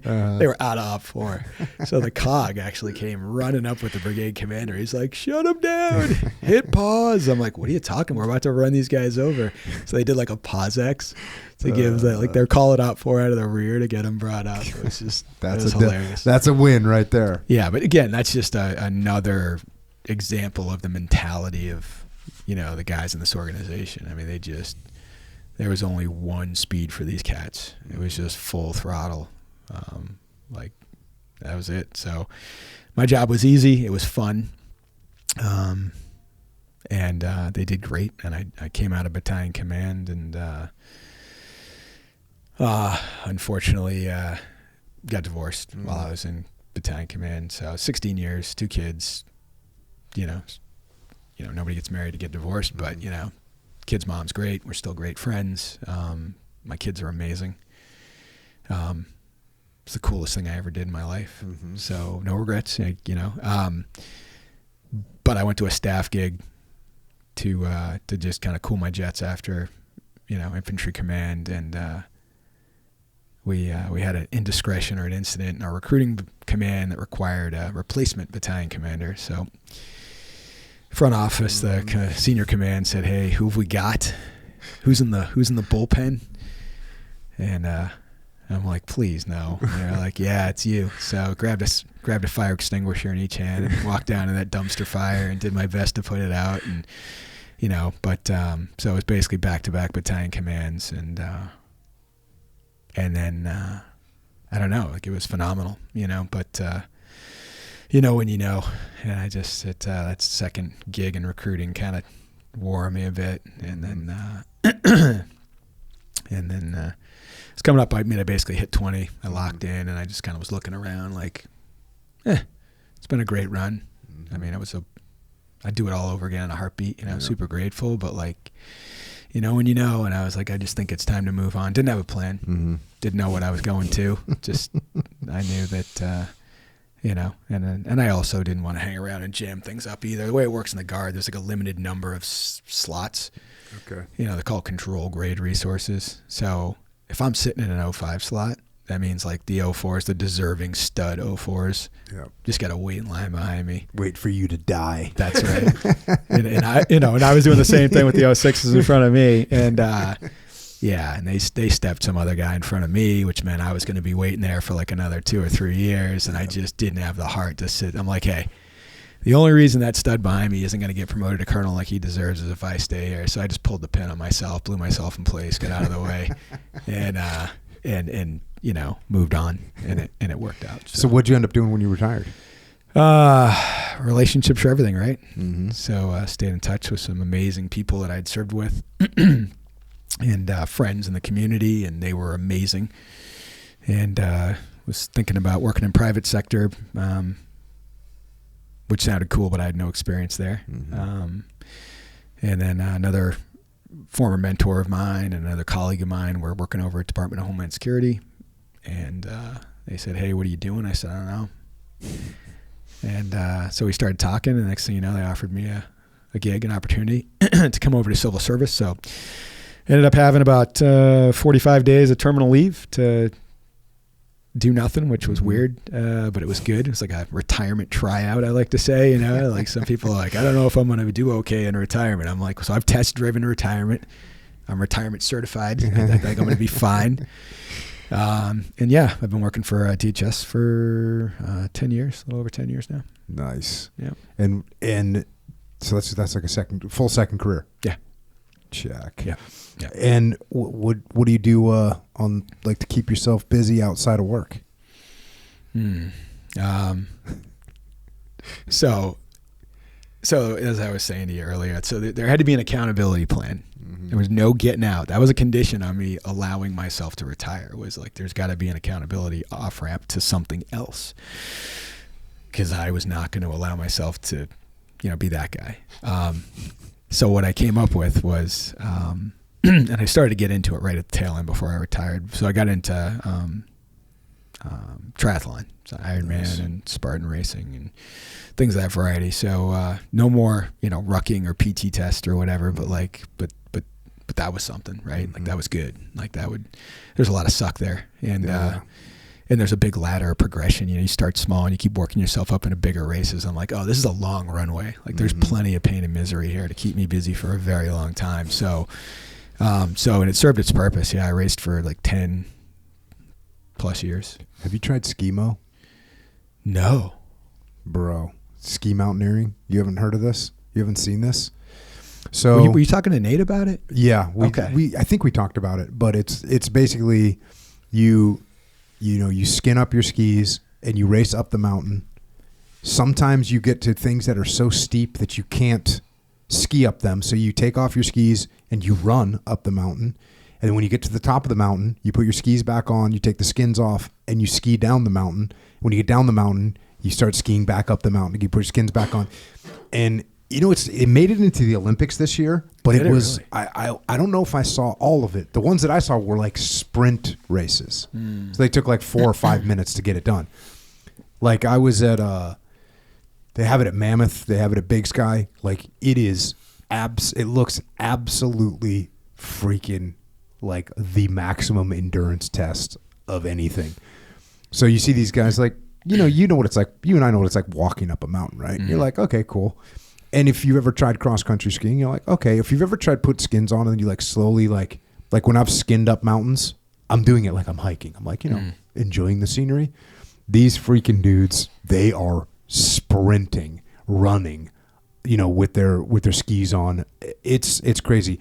I bet if you did triathlon and you like skiing, if you check out Skimo, you're going to be hook, line, and sinker. See, me, I am not a triathlete.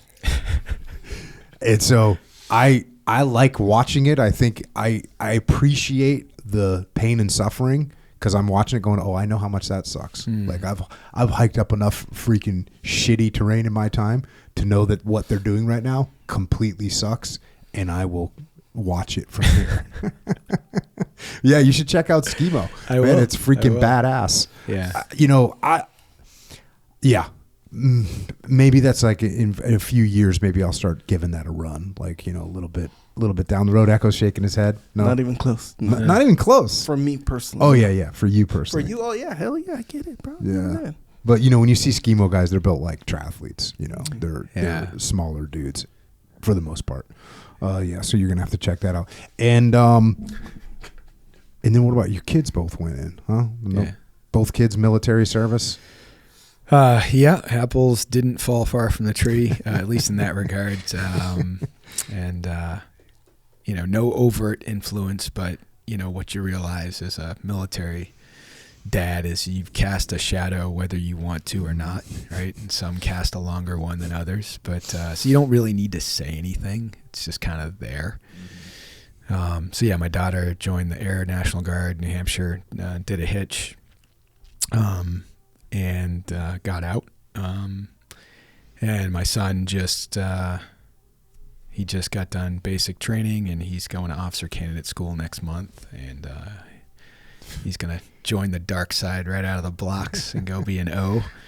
And he's also pursuing law enforcement as well, which is ironic because that was kind of the dual track career that I was at my transition. That's what I was looking to do as well. So both better versions of me, and that's the goal, right? Yeah. As a parent, that's awesome, man.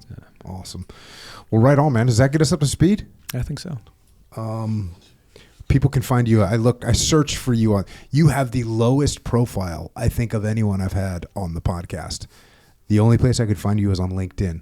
And believe it or not, there's a lot of people out there named Jason Pelletier. Did you know that? I didn't. I don't search for myself. That's correct. I ghosted social media probably 4 years ago. It was one of the best decisions I ever made. And I'm just an old Army guy that lives in the woods, and splits wood and hangs out with the beavers, and I'm really low key, off radar, and I have nothing to rep or sell or whatever. But if you want me, find me on LinkedIn. But this was just about, and I cannot say thanks enough to you, Jocko, for giving me this opportunity to tell the story that I've haven't been brave enough to tell until now, the 20th anniversary. We came home in June 06, and so here we are 20 years later, and it's just time to man up. And I couldn't have done that without you. And I know this means a lot to the guys and to our Gold Star families to have this kind of untold portion of the story of the Battle of Ramadi finally told.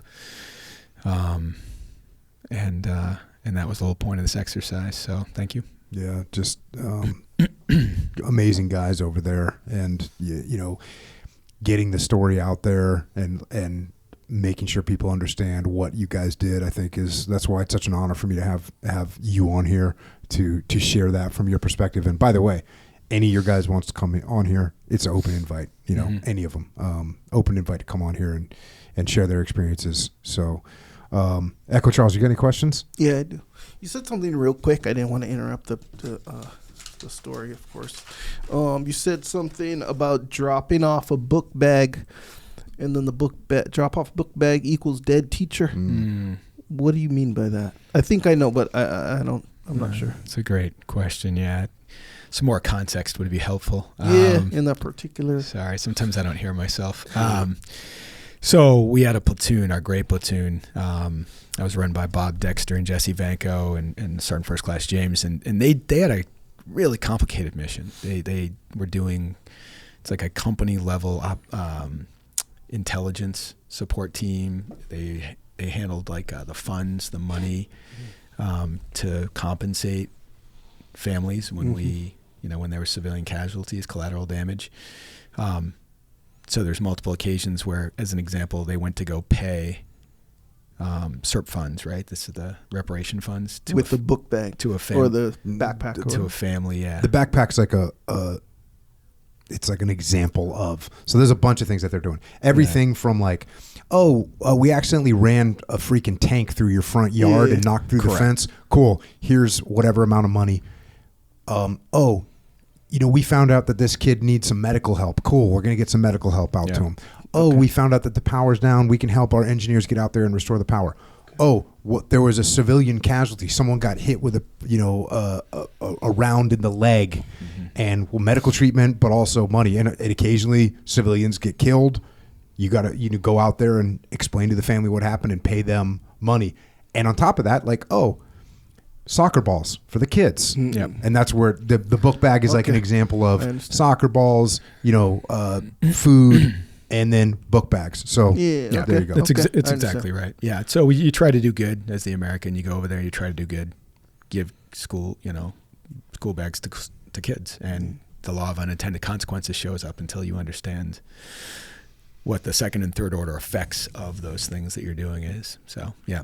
Yep. And the second or third order effects being, if the insurgents see one of the civilians there receiving gifts from coalition forces, oh, they must be providing information.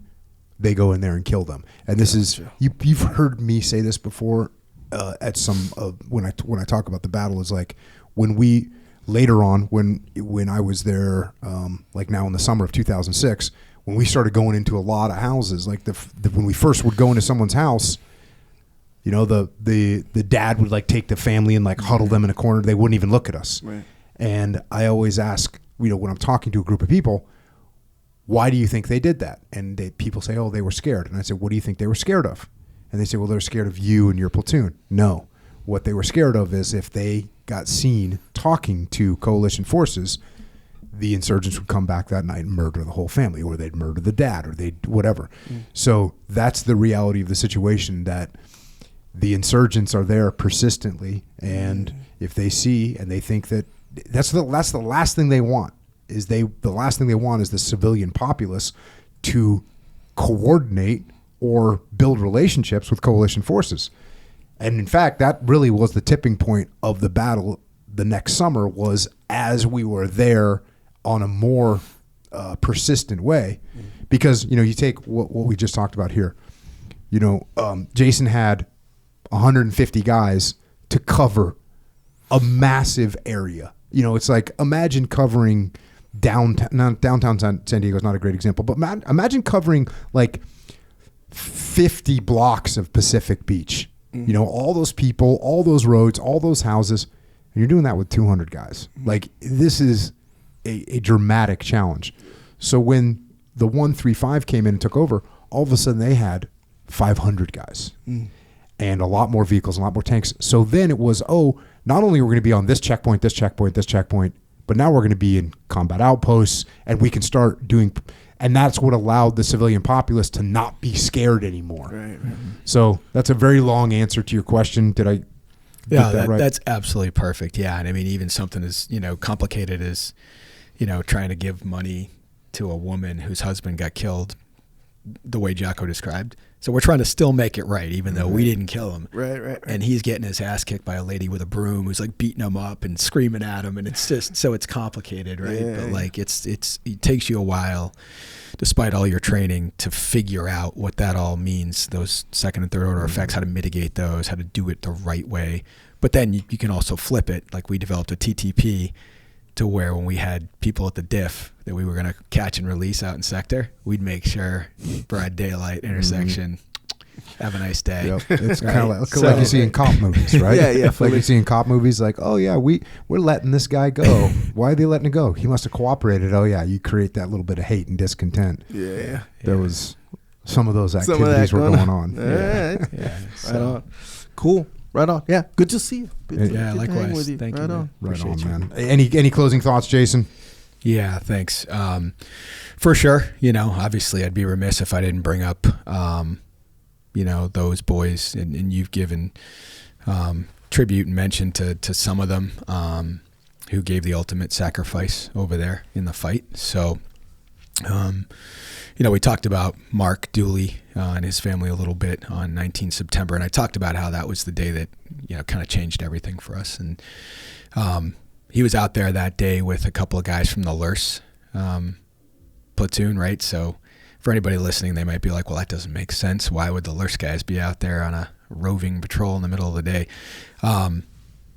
Just one of many examples of the ethos and the culture that existed within the company. So not only were those guys going out doing scout sniper missions, they would volunteer with my roving platoons, my vigilant hunters, to give one of their crews a down day. And they would volunteer to go take a truck. And so on that day, 19 September 05, Mark asked two of his guys, who wants to step up and go man this truck with me? And we're going to go out with Red Platoon and do an 8-hour shift with those boys. And he was the two truck, the tail man in a section that was down near the railroad tracks in southern Tamim on the dirt. And he was joined by Sergeant Michael Egan and Specialist Will Fernandez, great guys from the PA LURS unit. And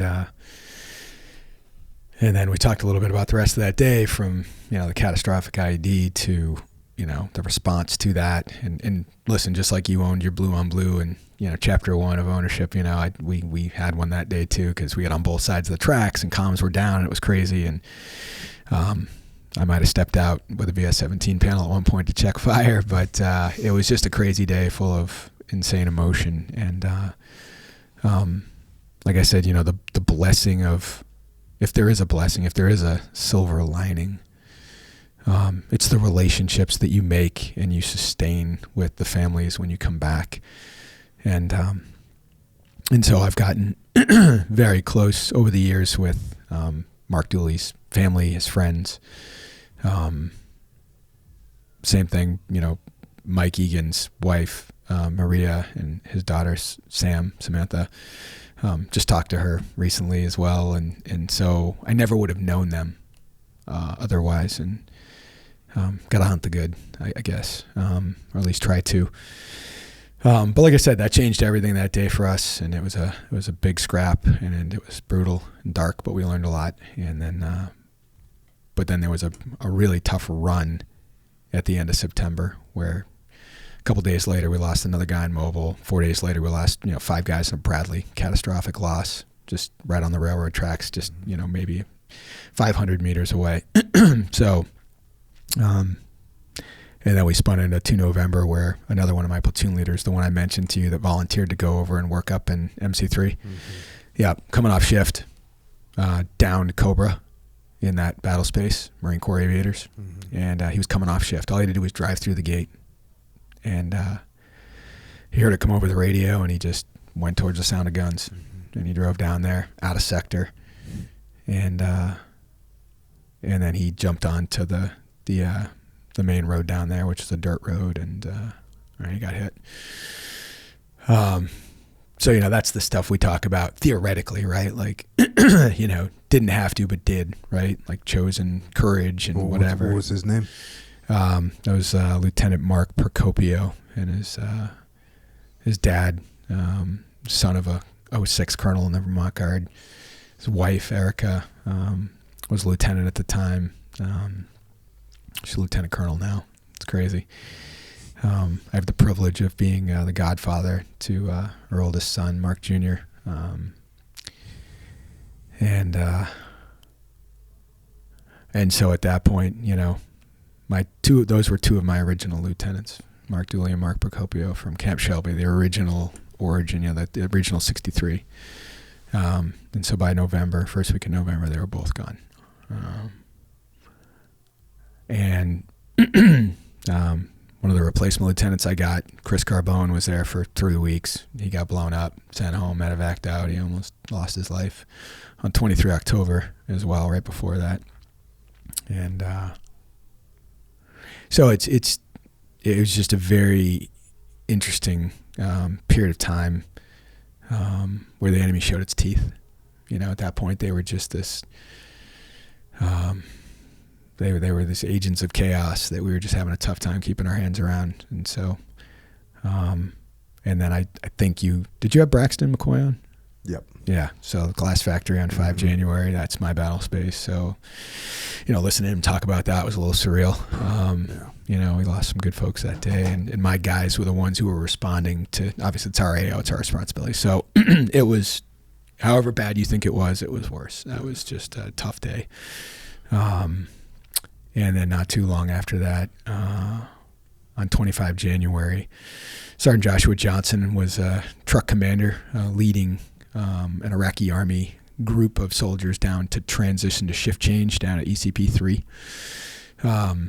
We usually have tanks, and that morning they weren't available. Leadership failure on me. I should have stood the mission down. I didn't. And I said, it'll probably be fine. Boys were like, yeah, no factors, sir. We got this. We'll handle it. Easy peasy. And he's lead truck going down, and there was an EFP right on the corner. And hit the truck, hit the gunner in the legs, hit Josh, just and had him stable for a bit, but lost him in transit. And he was good boy. He was an active duty 10th Mountain guy. He was over in Afghanistan, so it was his second tour. He's one of the few guys that had post 9/11 deployment experience. Just a pipe hitter from northern Vermont, real good kid. Raised by his grandparents. Yeah. I remember like the week. I think it was a week or two before that happened. I saw him. He just grabbed me. I was going to some brief. Always on the way to something, and he just randomly had his laptop open, and he's like, "Yeah, hey sir, come here." And I was like, "What? You talking to me, Josh?" He said, "Yeah. I got to show you something." I said, "What do you got?" He says, he shows a picture of this girl. He goes, "This is my girlfriend. It's my new girlfriend." He was all excited, just like, I don't know. It was like a wholesome, really cool, unexpected moment, and that's my last memory of him. It was like, all right, man. Well, good luck. She looks sweet, and then you just blink and shit happens, and it's terrible, and you can't do shit about it, except for try to get ahead of the next one, which we did slowly but surely. We started to. So that's a whole lot of unfortunate, but it led to a lot of figuring things out, developing TTPs, counter TTPs, that really, I think, saved a lot of lives going forward. So I like to think about, what Mark said, in President Bush's comments, it's like understanding why a sacrifice was made and contributed to something bigger, greater. We miss him, but it mattered. It did. It achieved that result. It really did. And so, as you said, you all were the beneficiary of a lot of that really brutal, hard learning that occurred before your arrival in the battle space. So. Yeah, well, that's a great way to close it out. Remembering those guys that made the ultimate sacrifice, and like you said, and like I started this podcast with, their sacrifice was what kept so many other people alive. And that's one of the one of the solid things to remember is, when you're over there and you're fighting, the old cliche of, it's not about whatever political thing, it's about the guy to your left and to your right. And it's not just about that. It's also the guy to your left, the guy to your right, and the guy that's inbound, the guy that's going to show up here. What can we do to make the battle space safer? And what can we do to make sure that they're as prepared as they possibly can? And so the sacrifices of your guys, no doubt, kept so many others alive. So we won't forget them. We won't forget your company, what they did, the sacrifices that they made, and they will live on with us forever. So thanks for coming out. Thanks for joining us, and thanks for sharing these lessons. And once again, thank you for all the sacrifice that was made by you and by your men. Thank you, Jocko. Appreciate it. And with that, Jason Pelletier has left the building. Certainly, really, really awesome to have him on, and just an opportunity and an honor to have him on and be able to honor the work that they did, the effort that they put in on the battlefield, and obviously the incredible sacrifices that were made. So, can't thank him enough for coming on. Just incredible. So thanks, Jason.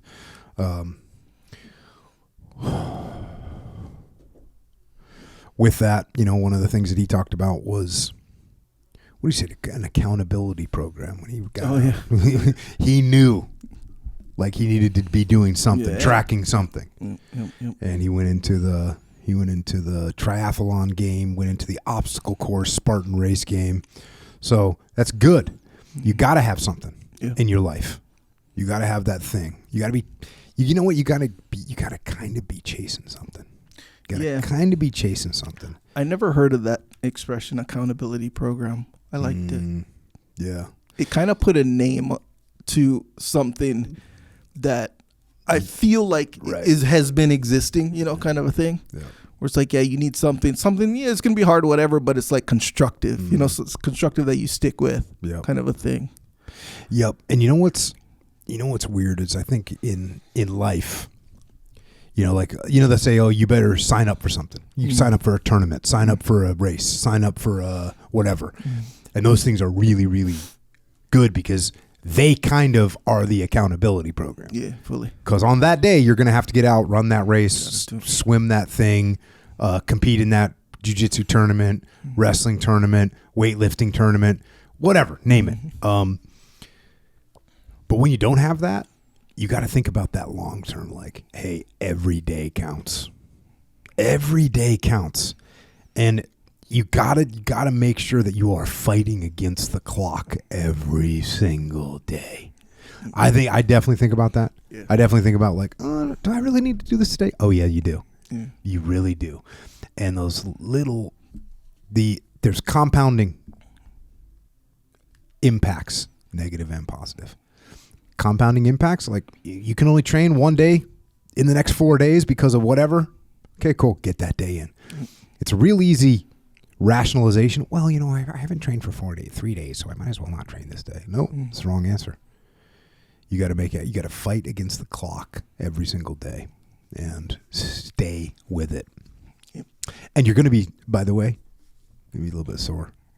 There's a baseline, like you were talking about earlier before we hit record today, that there's like a baseline, like when you were playing football. Yep. Just a baseline level of low level awareness of suffering. Yeah. Lingering. Same thing with jiu-jitsu. Like you're and I don't know, probably in anything that you're doing, if you're pushing, there's going to be a baseline level of like, yep, this is tweaked, this is sore, this is tired.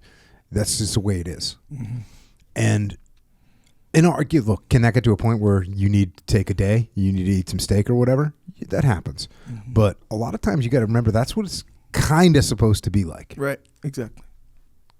There's it's kind of like, it's more of like in principle, it's kind of like when you're, I don't know, running, walking, doing something, and you're kind of breathing hard, where it's like, it doesn't bother you, but it like indicates that you're in it, kind of a thing. But it's on the physical side. Yeah. See what I'm saying? The physical soreness side of things. Just a little bit of underlying physical soreness. And it's also good because if you are competing in something, you're never going to feel 100% going in. You're always going to be tweak this, sore that. That's the way it is. So we're training. We're lifting, running, sprinting, training jiu-jitsu, swimming, surfing, hiking, ski-mo. Do you know what shuttle runs are? Yeah, hell shuttle yeah. run. So I just incorporated that into the program. I do with my son. I remember in PE back in the day, high school, junior high, elementary. Shuttle one with the erasers. Yeah, yeah. I remember being like kind of good and thinking that was kind of fun for no good reason. I mean, I don't know why, but it's fun. I don't know. So I was like, all right, we'll do it across the yard, and I'd time my kids and they have fun with it. I'm like, bro, this is like good. It's so good for agility and stuff like that. Good. So boom, hey, roll that in, bro. It's good times. The shuttle runs. Yep. The shuttle runs are good to go. And when you're doing that, or any of that, you need fuel. We recommend Jocko fuel. Protein, you need protein to recover. I'm drinking a milk shake right now. 30 grams of protein. Tastes delicious. I feel like I'm eating dessert even though, it's not time for dessert. I haven't eaten dinner yet, but I'm already having dessert. That's what we're doing. Oh, yeah. Also, check out Muscle Drive. So this is the interesting byproduct. It's got amino acids in there. It's got HMB. Like it's meant to help you when you're a little bit undernourished, maybe you're cutting weight type scenario. But even if you're not cutting weight, it's just powerful. But one thing I've noticed about it is you kind of feel full when you have it. Mm-hmm. It's like nutrients. It's like nutrients that your body wants, and it gets them. Yeah. And it's super happy, and it keeps you feeling good. Yeah. So Muscle Drive, got energy. We got hydration. We got, you're probably gonna need a little bit of that super krill. Yep. Probably gonna need some joint warfare. I know I need joint warfare. Can't survive without it. Mm-hmm. All the stuff wherever you shop should be there. Grocery stores, wherever. Check out jockofuel.com. Also, we're going to Texas. We're going to HEB in Texas. Melissa, Texas. Melissa. We're doing a 434 workout. Oh, yeah. April 11th, I believe. April 11th. So come and join us. Come and join us down there in Melissa, Texas for a little 0434 workout. We're going to get some. You can register at jockofield.com because you got to sign a waiver. Oh, yeah. In case it gets too wild. JockoFuel.com. Check it out. Come see us in Melissa, Texas at HEB. Get some. Also, Origin USA. We make everything. Jason Pelletier was representing hardcore with some Origin clothing, including Origin boots, by the way. Yep, saw that. Just representing. We get everything that you need made 100% here in America. Jeans, boots, T-shirts, gis, rash guards, training gear, hoodies, whatever you need. Go check out OriginUSA.com and buy something that's American-made 100% with American-made materials. That's what we're doing. OriginUSA.com. Check it out. It's true. Man, speaking of representing, don't forget about Jocko's store. Discipline equals freedom. Good. Stand by to get some and get after it. Those are the kind of the staples. That's the staples, exactly right. Get after it version 2. New. Oh, it's out. Oh, yeah. Oh, get after it. Go get after it. Version 1 has been just in the games for years. Long time. Yeah, long time. The OG. Yeah, you're correct. And then get after it. Version 2.0 is out. Boom, brand new. Check. Good. Version 3.0 Hell yeah. out. New. Good to go. Ready. Available. Discipline equals freedom 5.0. Is that what you're wearing right now? Yeah, it is. Check. As a matter of fact. 4 colors. The black on black. People seem to like that one. I pre-ordered. Those ones sold out fast. The black on black because you can wear them anywhere. Yeah, you're representing, not doing too much, but not too little either. You see what I'm saying? Anyway, yes. So yeah, there's other stuff there too. But yeah, if you like something, get something. Also the shirt locker, which is a new design every month subscription scenario. Check out those. You can check it out on the shirt locker on Jocko store. So see what that's all about. Yeah, if you like something, get something. I like it. What about SOGlegacy.com? SOG Legacy. Yep. Because when you say black on black, yep. my mind only goes to one place. Yeah. SOGlegacy.com. Yeah. Well, coincidentally and good news, yes. So SOG Legacy. That's like SOG merch. Not if you're in SOG necessarily. See what I'm saying? That's different. Yeah. See what I'm saying? But if you want to represent, you want to support or whatever, boom, that's where you can get it. So yeah, there's I think we got 3 or 4 different designs on there. But it's SOG representation. Hell yeah. One of them is the black on black. That's the good news. SOG support all day. Yeah. Good. Check. Also, check out askjocko.ai. You can ask questions, and an AI version of me will answer. See if you can stump the chump. Check that out. We got a bunch of books. I've written a bunch of books about leadership. I've written a bunch of kids' books. Check those out. Also, Put Your Legs On by Rob Jones. Need to Lead by Dave Burke. We have a leadership consultancy, echelonfront.com. Check that out if you need leadership inside your organization. If you have problems inside your organization, those problems are leadership problems. And we can help you solve those problems through leadership. We also have an online training academy, extremeownership.com. This is where you can learn the skills of leadership through online instruction and interaction. So check that out as well. Also, if you want to help service members, active and retired, you want to help their families. You want to help Gold Star families. Jason mentioned the Gold Star families today. Well, Mama Lee does a ton for Gold Star families. Check out Mark Lee's mom, Mama Lee. That's an incredible charity organization. It does so much for our veterans and their families and the Gold Star families. Please check it out. If you want to donate or you want to get involved, go to americasmightywarriors.org. Also check out heroesandhorses.org and Jimmy May's organization, beyondthebrotherhood.org. And if you want to connect with us, if you want to connect with Jason, you got to go to Vermont into the woods somewhere and find him where he's at. What do you say? Cutting wood and eating beavers? See, it's so crazy. He's doing something crazy up there. Something like that. He is on LinkedIn, Jason Pelletier. So you can find him on there, but there's a bunch of different Jason Pelletiers. But if you need to connect with him or you want to connect with him, you can reach out to him there. Also for us, check out Jocko.com, and then on social media, I'm at Jocko Willink, Echoes at Echo Charles. Just be careful for the time warp that your brain will get sucked into and you will no longer have a life because it has been stolen by the algorithm. So be careful. Thanks to all of our service members around the globe in harm's way right now, out there holding the line. We thank you.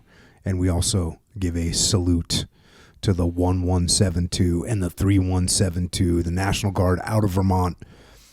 Thank you for what you've done. Thank you for what you do. And you taught us lessons that kept us alive in Ramadi, and we are grateful for that. Also, thanks to our police, law enforcement, firefighters, paramedics, EMTs, dispatchers, correctional officers, Border Patrol, Secret Service, as well as all other first responders. Thank you for keeping us safe here on the home front. And everyone else out there, let's remember that guidance from First Lieutenant Mark Dooley in his last letter to his parents. Quote, "Remember that my leaving was in the service of something that we loved, and be proud. The best way to pay respect is to value why a sacrifice was made." End quote. Please remember and please value that sacrifice and do something every day and live in a way that earns it. That's all I've got for tonight. And until next time, this is Echo and Jocko out.